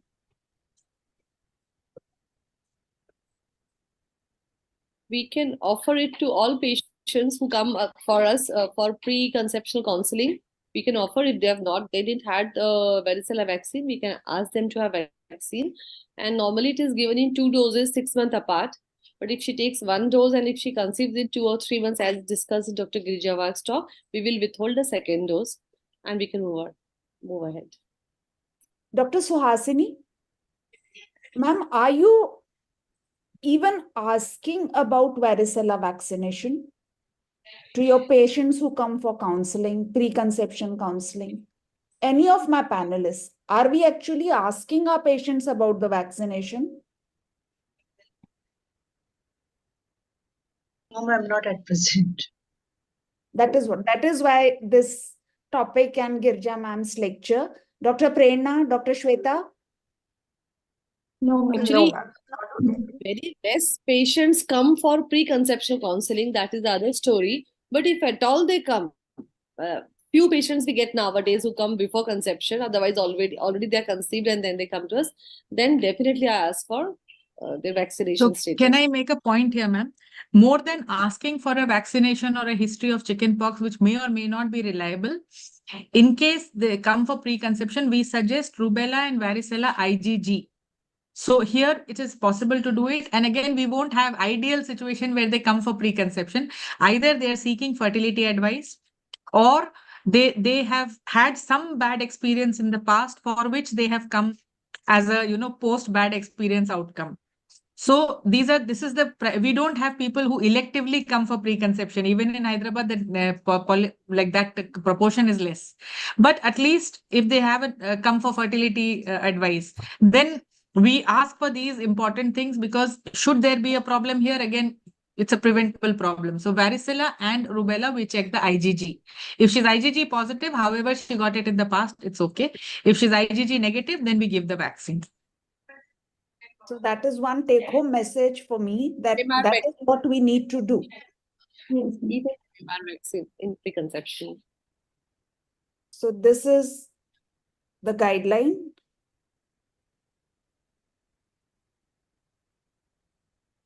Congenital anomalies are expected in 12% of the fetuses. And we should actually look for it. Now, Girija ma'am said to make torch disappear. This terminology doesn't exist. But I think all of us have patients who come with their torch reports. And some people have had that torch report done 5 times, 6 times. Abhi bhi positive hai. Abhi bhi positive hai is how they come. So my question to my panelists is, will you test for torch infections in pregnancy?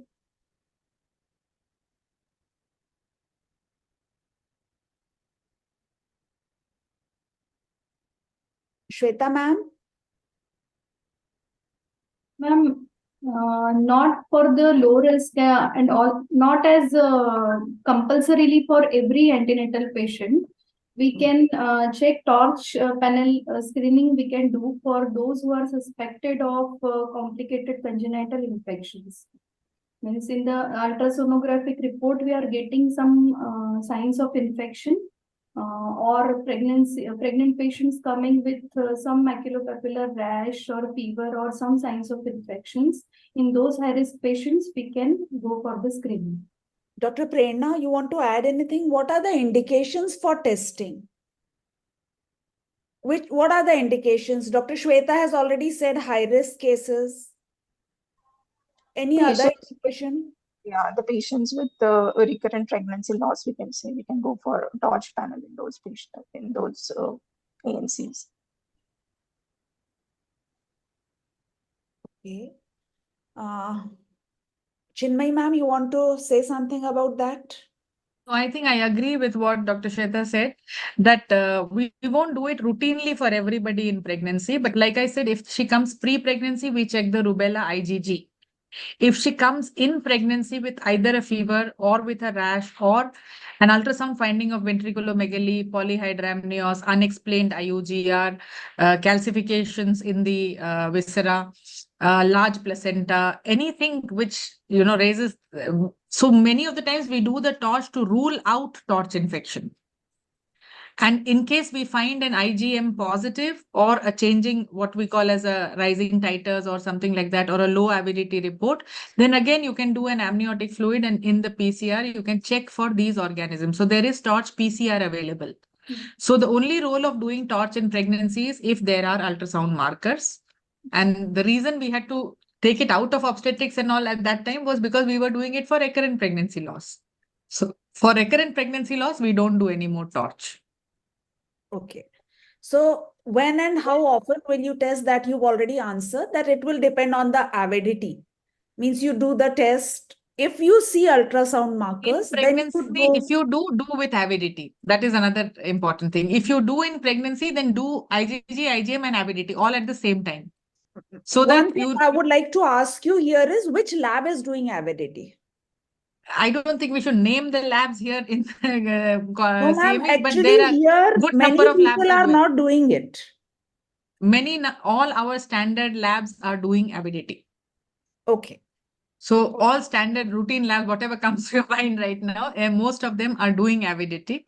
So it's a standard service now. Okay. So that is a blood test of the mother.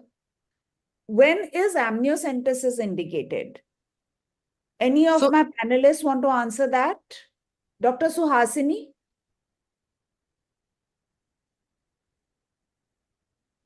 Dr. Prerna? Gita? Dr. Sweta? Ma'am, we will advise amniocentesis at around 18 to 20 weeks of gestation. No, ma'am. What is the indication of amniocentesis? Ma'am, if we have tested patient for paired serological testing, she has come positive, and there are some sonographical markers are there suggestive of congenital infection, then we will go ahead for invasive testing to confirm the fetal infection. My question is, when will you suggest termination? Termination. Yes.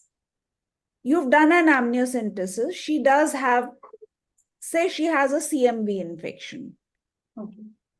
Then when will you suggest termination, or you will not suggest termination?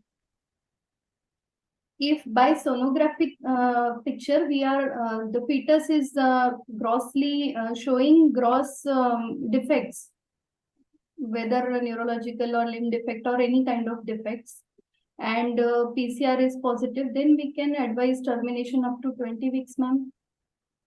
Okay, and now you have not seen anything much, but your PCR on amniocentesis is positive. How will you monitor this patient? She is 18 weeks, you've done an amniocentesis, and her infection PCR is positive. How will you monitor this patient?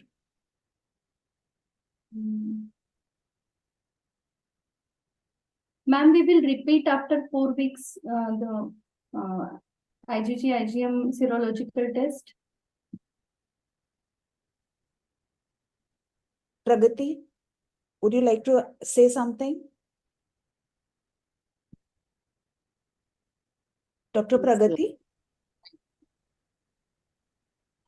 When her ultrasound markers are coming positive, strongly positive, and we're suspecting, then only I will advise her to terminate. No, the question is, what are you going to monitor? You haven't seen anything grossly wrong with the patient. The test is positive. Maybe she has mild ventriculomegaly. That's all. How are you going to monitor this patient? So if we have to do a serial monitoring, once she has crossed 24 weeks, then there is no other question, and we have to keep her monitoring and we have to wait. So 28 weeks, 32 weeks, then growth monitoring we have to do and to deliver accordingly. Dr. Suhasini, are you there?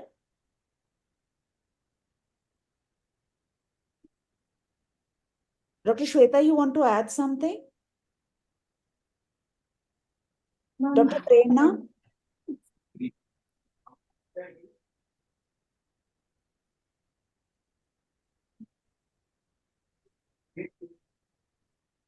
Back serial to sonography, Dr. ma'am. Dr. Chinmayee, back to you. No, I think I agree again that when we see ultrasound features and there is a possibility that because when you see ultrasound features, it is almost like you are talking about fetal affection. So in that condition, suppose you don't want to wait for the torch result and want to go in for an amnio directly, or sometimes these ultrasound features are, equivocal for even chromosomal abnormalities like echogenic bowel, like growth restriction, like ventriculomegaly. Then anyway, if you're doing an amnio, well, you might as well check the torch there. Otherwise, if you see that there is rising titers, like Madam just said, paired titers, rising titers, or a low avidity on the serology, that you see IgG positive but low avidity, or IgM positive and rising titers of IgG, So how then often we will are do we going amnio. to repeat the test? So honestly, madam, nowadays we just do the avidity at the same time because see, we don't have the luxury of time here. These features on ultrasound are usually seen in the 18 to 22 week scan, by which time we are really running against a very, very tight schedule. So if you do the avidity and it comes as low avidity, we have a low threshold for amniocentesis in these conditions because we need a quick answer. And if it is normal, then the matter ends there. So if there are features, we do it. We don't wait theoretically for all those rising titers and everything. The rising titer and all we do after 2 to 3 weeks, especially in conditions where there are confusing results in early pregnancy. For example, in 5 weeks pregnancy, somebody has come with a IgM rubella or a IgM toxoplasma. Then we do all those rising titers things to ensure that this is a genuine infection related situation and not an ELISA error. So that is for the first trimester, is what you're saying. And once you've done an amniocentesis, then we just have to decide based on the findings that we have. So now we come to our third case. This is comparatively an easy case, hepatitis B, a 34-year lady, hepatitis B positive with a very high viral load. She has just come to us with a UPT positive. So you've done her testing and the routine antenatal testing, and she's turned out hepatitis B positive. How are you going to monitor this case?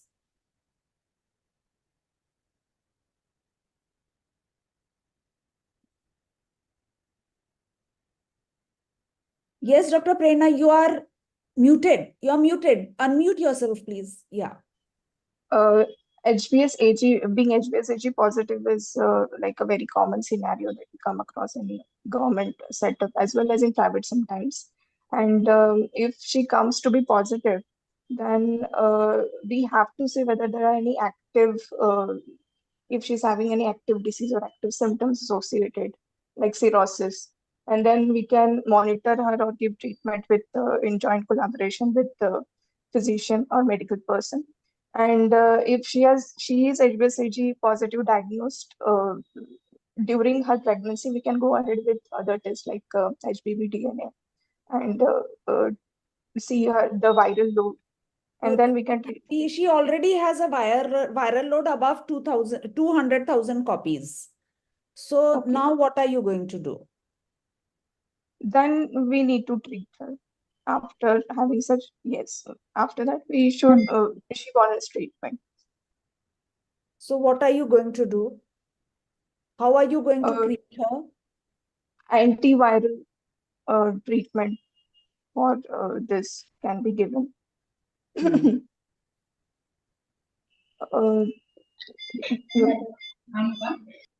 So and we will do LFT of this in this case. Yes, LFT should be looked upon and serial monitoring should be done. Okay. So what are you going to monitor? Serum bilirubin, serum transaminase, and coagulation profile. Okay. Okay. So this is what we are going to do. Now, my question, I go back to the question that what is the treatment that is going to be given? We consult with a gastroenterologist, and then along with them, we will start the treatment. Now, you are, dealing with her throughout your pregnancy. Are you going to give her the regular vaccinations that you give? Your DT, DPT, influenza, are you going to give those vaccines to her or not in pregnancy?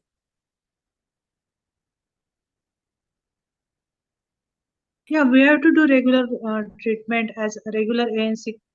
So what are the precautions that you're going to take during delivery? We have to take all Universal precautions.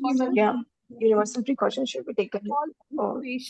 If a patient comes with hepatitis B positive, we should do her panel of all other, hepatitis panel. We should see that hepatitis C, E, and A are there or not. Maybe if she's having E or some other thing, we do her LFT and we monitor this patient. Many times these patients are totally asymptomatic, but we will write a big hepatitis B positive. But if they are asymptomatic, we just monitor. We do a more frequent checkups and keep on monitoring her. And if she's asymptomatic, we will treat her as usual as other patients, but we have to be careful. We keep on doing her CBCs, her blood sugar also we have to repeat, and we have to do her LFTs. We do a scan in the early pregnancy. We also do an abdominal scan to see her liver as such, how is functioning. And then as she progresses towards pregnancy, we keep her eye. And during delivery, we have to take universal precautions. As she is hepatitis B positive, and we protect ourselves. And later after the delivery, we have to take care of the baby. Have to give the vaccination and immunoglobulins to the baby. And So, if the titers are high, how are we going to protect the baby? Vaccination to the baby. And immunoglobulin. Active and passive vaccination both. No, we have to give the baby the immunoglobulin, right? Immunoglobulin, yes, within 12 hours. It's usually the pediatrician who attends the baby is the one who gives it immediately. Most of the time. Yes. These are the various antivirals that can be given. So we have to just remember, if we are in a private setup, we need to keep that immunoglobulin arranged, because we will not always have it in our hospitals, and then we have to take universal precautions for everyone. So in our hospitals, every staff has to be immunized. And in spite of the immunization, we still have to, take universal precautions.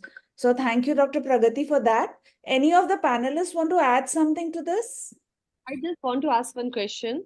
That is, especially for the private practitioners, when you are treating or delivering a hepatitis B positive patient, so what are, how are you charging them? This is something very important. We have to take individual precaution. We have to do, this is something we should discuss. I really don't think this is the forum for asking that, but we would definitely have to charge for the sterilization of the OT and also for all the disposable items that you're going to use for her. That is true. So I came to know from an anesthetist friend that they charge 3 times of what they charge for non-positive patient, and this is the protocol which they are practicing in their field. That's why I put up the question. Is My anesthetist charges double. Okay, that is it. That was it. What I wanted to know. So here they have told us 3 times, and it is very difficult to charge so heavily from the patients. So Yeah. just wanted to know. Our pediatrician and our anesthetist, they charge double. Okay. We unfortunately are not able to do that. So now we come to our last case. I request my panelists, please be more active. Please be more active. See, these are things we are dealing with day in and day out. And if we are not going to talk about it, then even the viewers don't find it so interesting. So now this is Mrs. S, 23-year-old, first pregnancy. She has presented with pain abdomen. She has mild ascites, a low-grade fever, and loss of appetite, but she's only 8 weeks pregnant. How are you going to investigate this case? I've already told you that it's tuberculosis, but still, if she comes, she doesn't have that diagnosis with her. So how are you going to investigate this case? Normally living apart, ascites part, but other all patients in first trimester will have decreased appetite, mild aching abdomen. So really we are not able to pick up COX at so early stage, but definitely if our investigations come and when we find out especially our total counts will tell us like how the patient's status is there. Pregnancy, you have total counts that rise up to 20,000. And it is normal. So now ESR doesn't work in pregnancy. Yeah. So what are you actually going to do? How are you going to investigate her? And it is very mild ascites. You can't put in a needle and take out the fluid. This can also be a cause of any case of acute abdomen, like ruptured appendix or torsion. Can also present with she mild has ascites. Very mild pain and very mild ascites. It's not ectopic or anything. It's the 8-week intrauterine pregnancy. Normally, if we are suspecting COX, normally the case is just what I have found in my clinical practices. Patients are not conceiving, and once they have started AKT and then they conceive, the scene is that totally the opposite one. But in this case, she's already conceived, and we are suspecting that she is having tuberculosis. Yes. So now what? Means, see, how will you investigate this case? Which blood test are you going to do for her? Nowadays, we are doing CB-NAT tests. CB-NAT doesn't work on blood. You need you need amniotic fluid. Quantiferon? Yes, ma'am. Quantiferon test. Quantiferon test can be done. That's why I have written, as per Government of India guidelines, what is the test used for diagnosis? I would like our expert to give the input on this because we are really stumped when it comes to the correct diagnosis. Dr. Prerna, you want to add something? I'm not aware about doing Montux in first trimester or not. Otherwise, yes. That is the basic thing. You need to do that. We have that in the next slide. And then what is the treatment? Is it the same as a non-pregnant or is it different?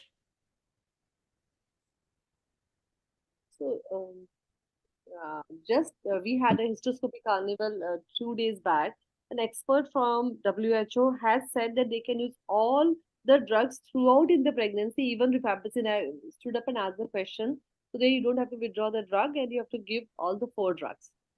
So, but normally when patient on AKT, we withdraw rifampicin in the first trimester No, at least. you actually withdraw pyrazinamide. Pyrazinamide. You withdraw pyrazinamide, but if it is a case of abdominal tuberculosis, your MON2 is strongly positive, then in that case, you're going to go ahead and test her for other things. Why? Means, is she having HIV? You know, is she having diabetes? Type 1 diabetes? What exactly has caused her to come with tuberculosis at the age of 23 years? So we have to do a co-testing, and then we have to give her all 4 drugs if she has any cofactor. Otherwise, you can start with 3. And how long is the treatment to be continued? 9 months. Yes. And we have to do baseline markers, LFT and all we have to do before starting her AKT. And you have to repeat. Because along with pregnancy, her vomiting, hyperemesis, there's AKT, really she will have very difficult time. We will have a difficult time always withdrawing a drug or not. Is she vomiting because of the drug or it's the pregnancy? So it's a bad time for the treating doctor and the patient. So now the thing is, what is the risk factors for tuberculosis infection, and why should a woman with latent tuberculosis convert to active tuberculosis? Because it is said that in India, all of us are, latent people. So then what is making us convert?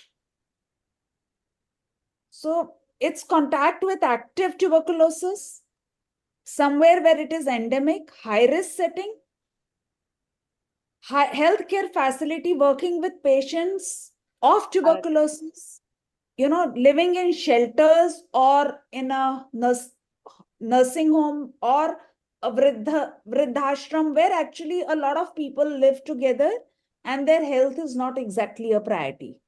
They sort of exist. Then there is HIV infection.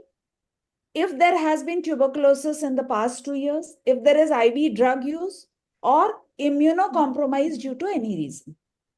So these are the various reasons where you have tuberculosis, and then you have to give the full treatment. Now I come back to my last part of the question. This baby, would you want to give the baby prophylaxis after birth? BCG vaccine at birth, ma'am. And BCG vaccination we are going to give anyway. Now, this mother got tuberculosis detected when she was 8 weeks pregnant. So she is still on treatment. She has not completed her treatment. So when the baby is born, are you going to give the baby treatment or not? Chemoprophylaxis with isoniazid and rifampicin can be given till 0 to 3, up to 3 months to the baby. Dr. Chinmayee, would you like to add something?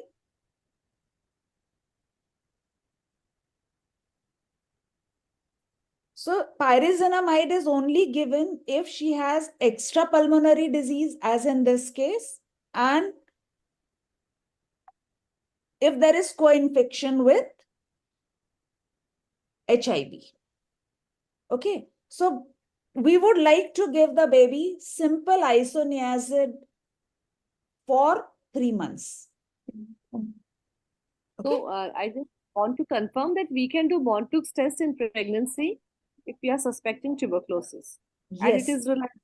It's relative. Because nowadays they say Montoux is also obsolete as of except in pregnancy. Except in pregnancy. That is the only thing you have. That is the only thing you have. So you have to do the Montoux test and then you go ahead and give the treatment. Now, this is the last part. Dr. Girija said that it affects a lot of women. One of our experts said that it is rare.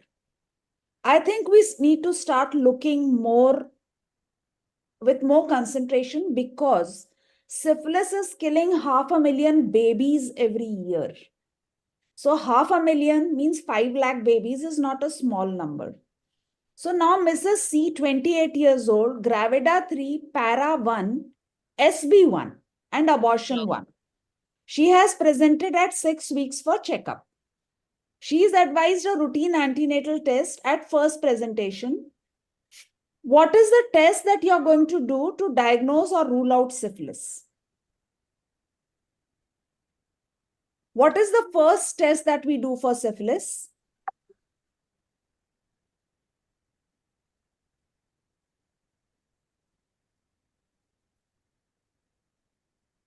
Initially, we do, madam, VDRL test.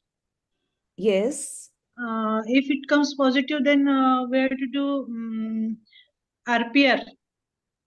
Yes. So first we would do a rapid test on the slide. If it is positive, then you do a confirmatory test. Now, my question is, your VDRL is positive. Will you treat her or will you wait for the result of the final test? We'll wait for the. Yes, we will wait. Sweta? Ma'am, we will wait for the final report. There could be false positive report also. Wait for the Dr. confirmation. Suhasini, you want to add something? Yes, ma'am, we will wait for the report. Where is my third panelist? Can't see Prerna. Dr. Pragati, would you like to say something? Will you wait for the confirmatory test report or will you give treatment? She's 6 weeks. No experience of dealing with syphilis as such, but benzodiazepine penicillin is given for this. That too nowadays. I remember in my initial days when we used to come to the college and we used to give them monthly benzodiazepine penicillin, but right now no experience about it. Dr. Chinmayee? No, again, I agree that we don't deal with it directly that much. We do get VDRL positives, but I think like everyone else in the panel said, we will wait for the confirmatory report because there are some false positive reports here. So we go for the treponema tests, which will confirm the infection. Only if that comes as positive, then we go for treatment. I'm Very few, really sorry once to in a go year. against everyone and my expert as well, because WHO guidelines are very clear on this. And they say that if you have an initial test, give your first dose of treatment. True. See, It WHO is doesn't dealing. matter if it is Correct, false correct. positive. It doesn't matter if it is false positive. No, that is because like on a WHO level, that will be okay. But here in individual levels, and we have not seen that much. So I think we are still following that, but it's good to know. It's good to know that this is the guideline. This is the But, WHO guideline that you do a rapid test. If it is negative, it's okay. If it is positive, then you give the first dose and send the blood for a repeat confirmatory test. If it is negative, do nothing. If it is positive, then give second and third dose at weekly intervals. But that rapid serum test, is it the same as the VDRL? Yeah, it's the same as VDRL. Because it says a treponema test. Yes. Any test that you're doing. So if she has tested positive, we've already discussed, you give benzathine penicillin. You can also give ceftriaxone. You can give erythromycin. But the problem is that it is only the penicillin or ceftriaxone that crosses the placental barrier and treats the baby. And therefore, that is the drug of choice. The drug of choice is penicillin. So how will you prevent congenital syphilis?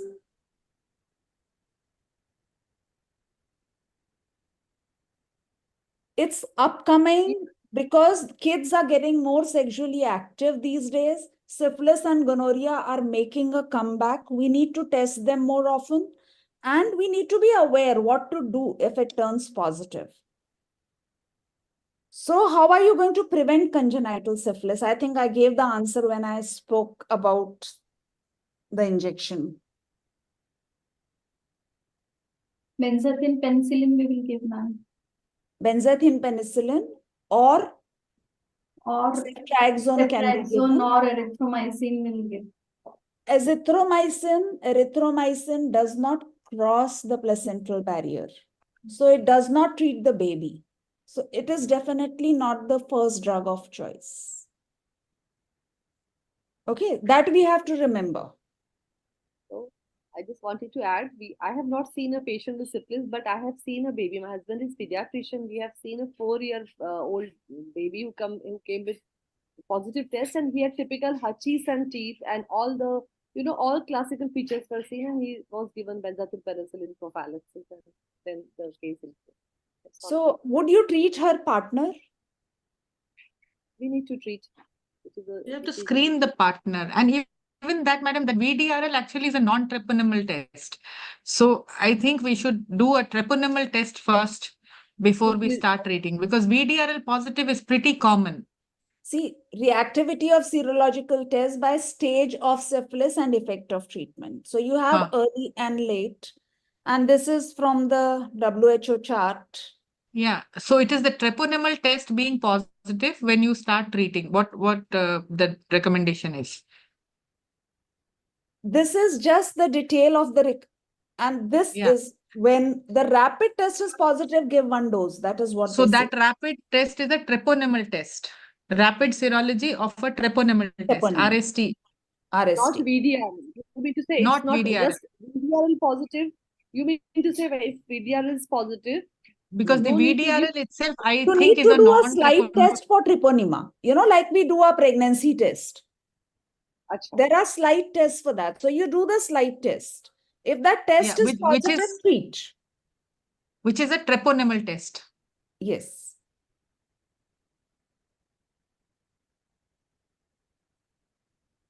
So this is it.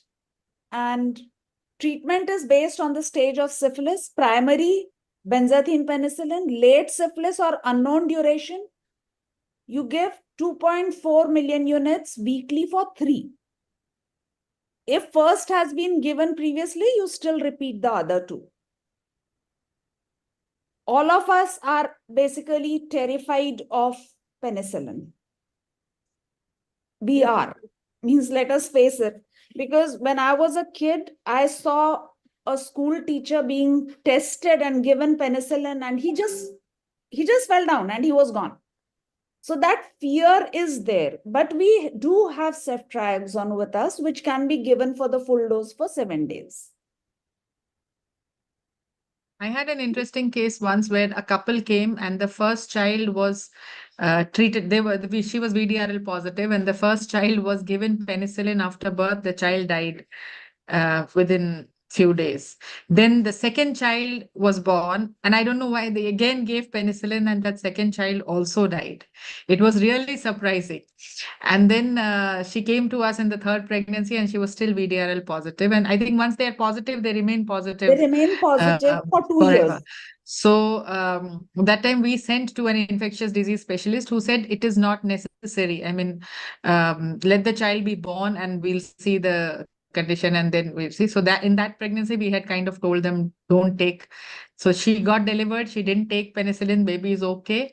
But it was very surprising. They never came back. And as expected, they did come back. We wanted to do the serology of the child and see what's happening, because very rare cases. But it was surprising that that penicillin injection was given the second time with all the precautions. Because the first time there was reaction, they said the neonatologist took all the precautions, but that child also had similar issues. So whether it was some genetic predisposition to anaphylaxis or God knows whatever, but that was the history. So now we are at the end of our panel. And before I end, I would like to take home messages from our panelists. I start with you, Dr. Pragati. And then we'll end with Dr. Chinmayee. Yeah, so I've learned that if your VDRL is positive, give first dose of penicillin, as you have mentioned. And one more thing, that No, that's not what you learned, because VDRL test is positive. Treponemal test is positive.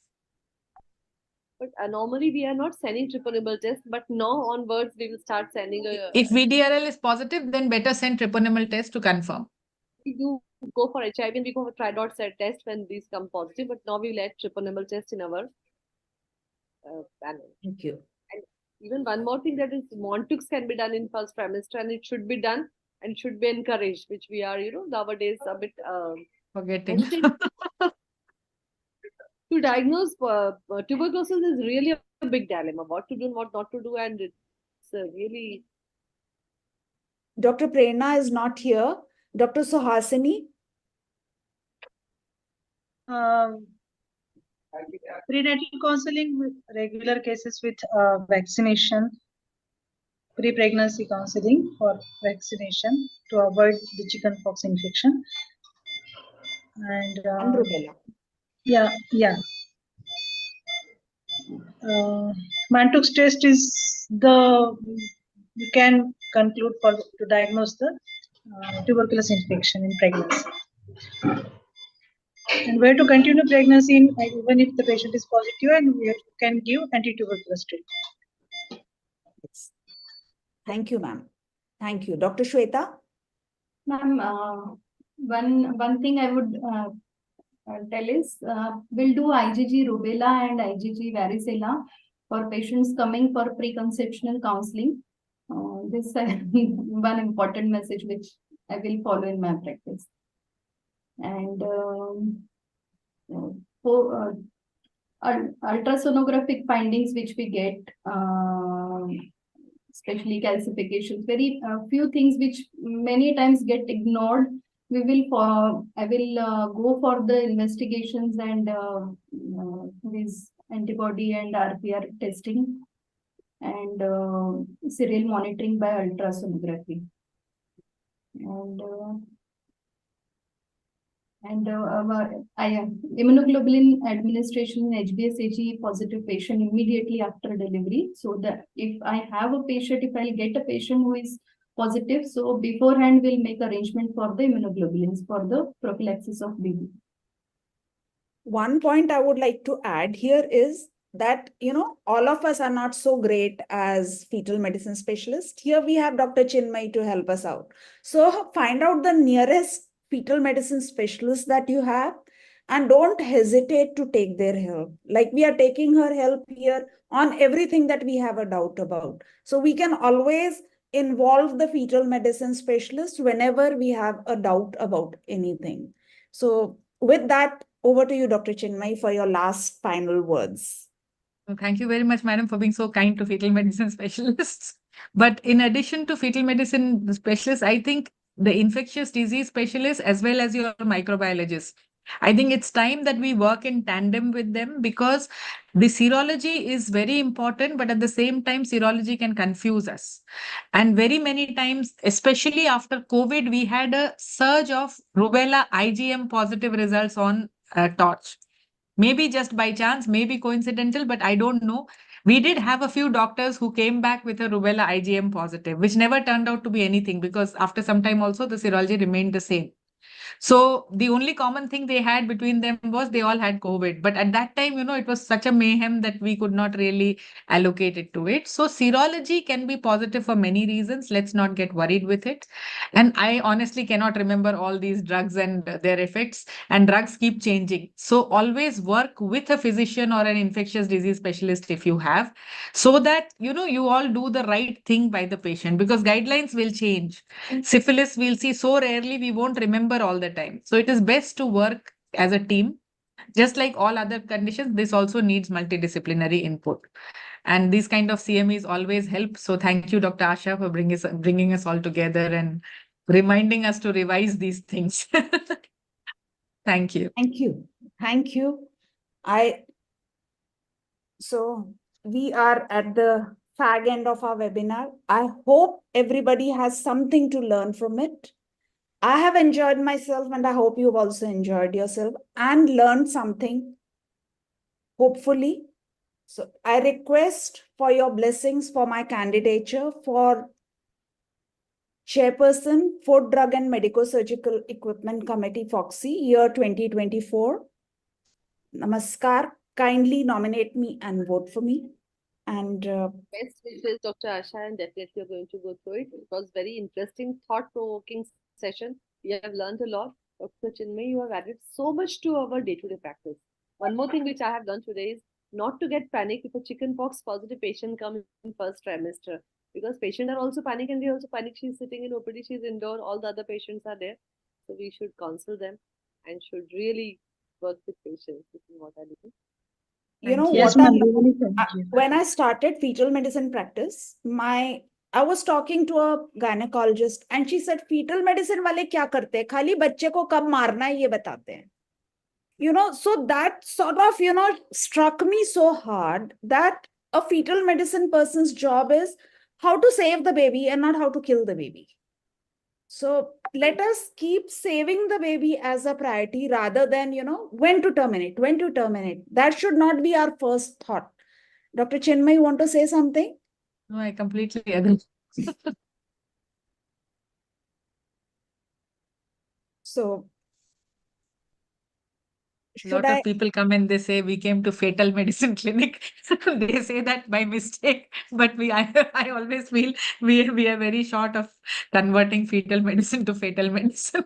Yes, actually, I was at AICOG Calcutta, and she was a colleague, and my talk was on Dopplers in pregnancy to detect growth and IUGR and all that.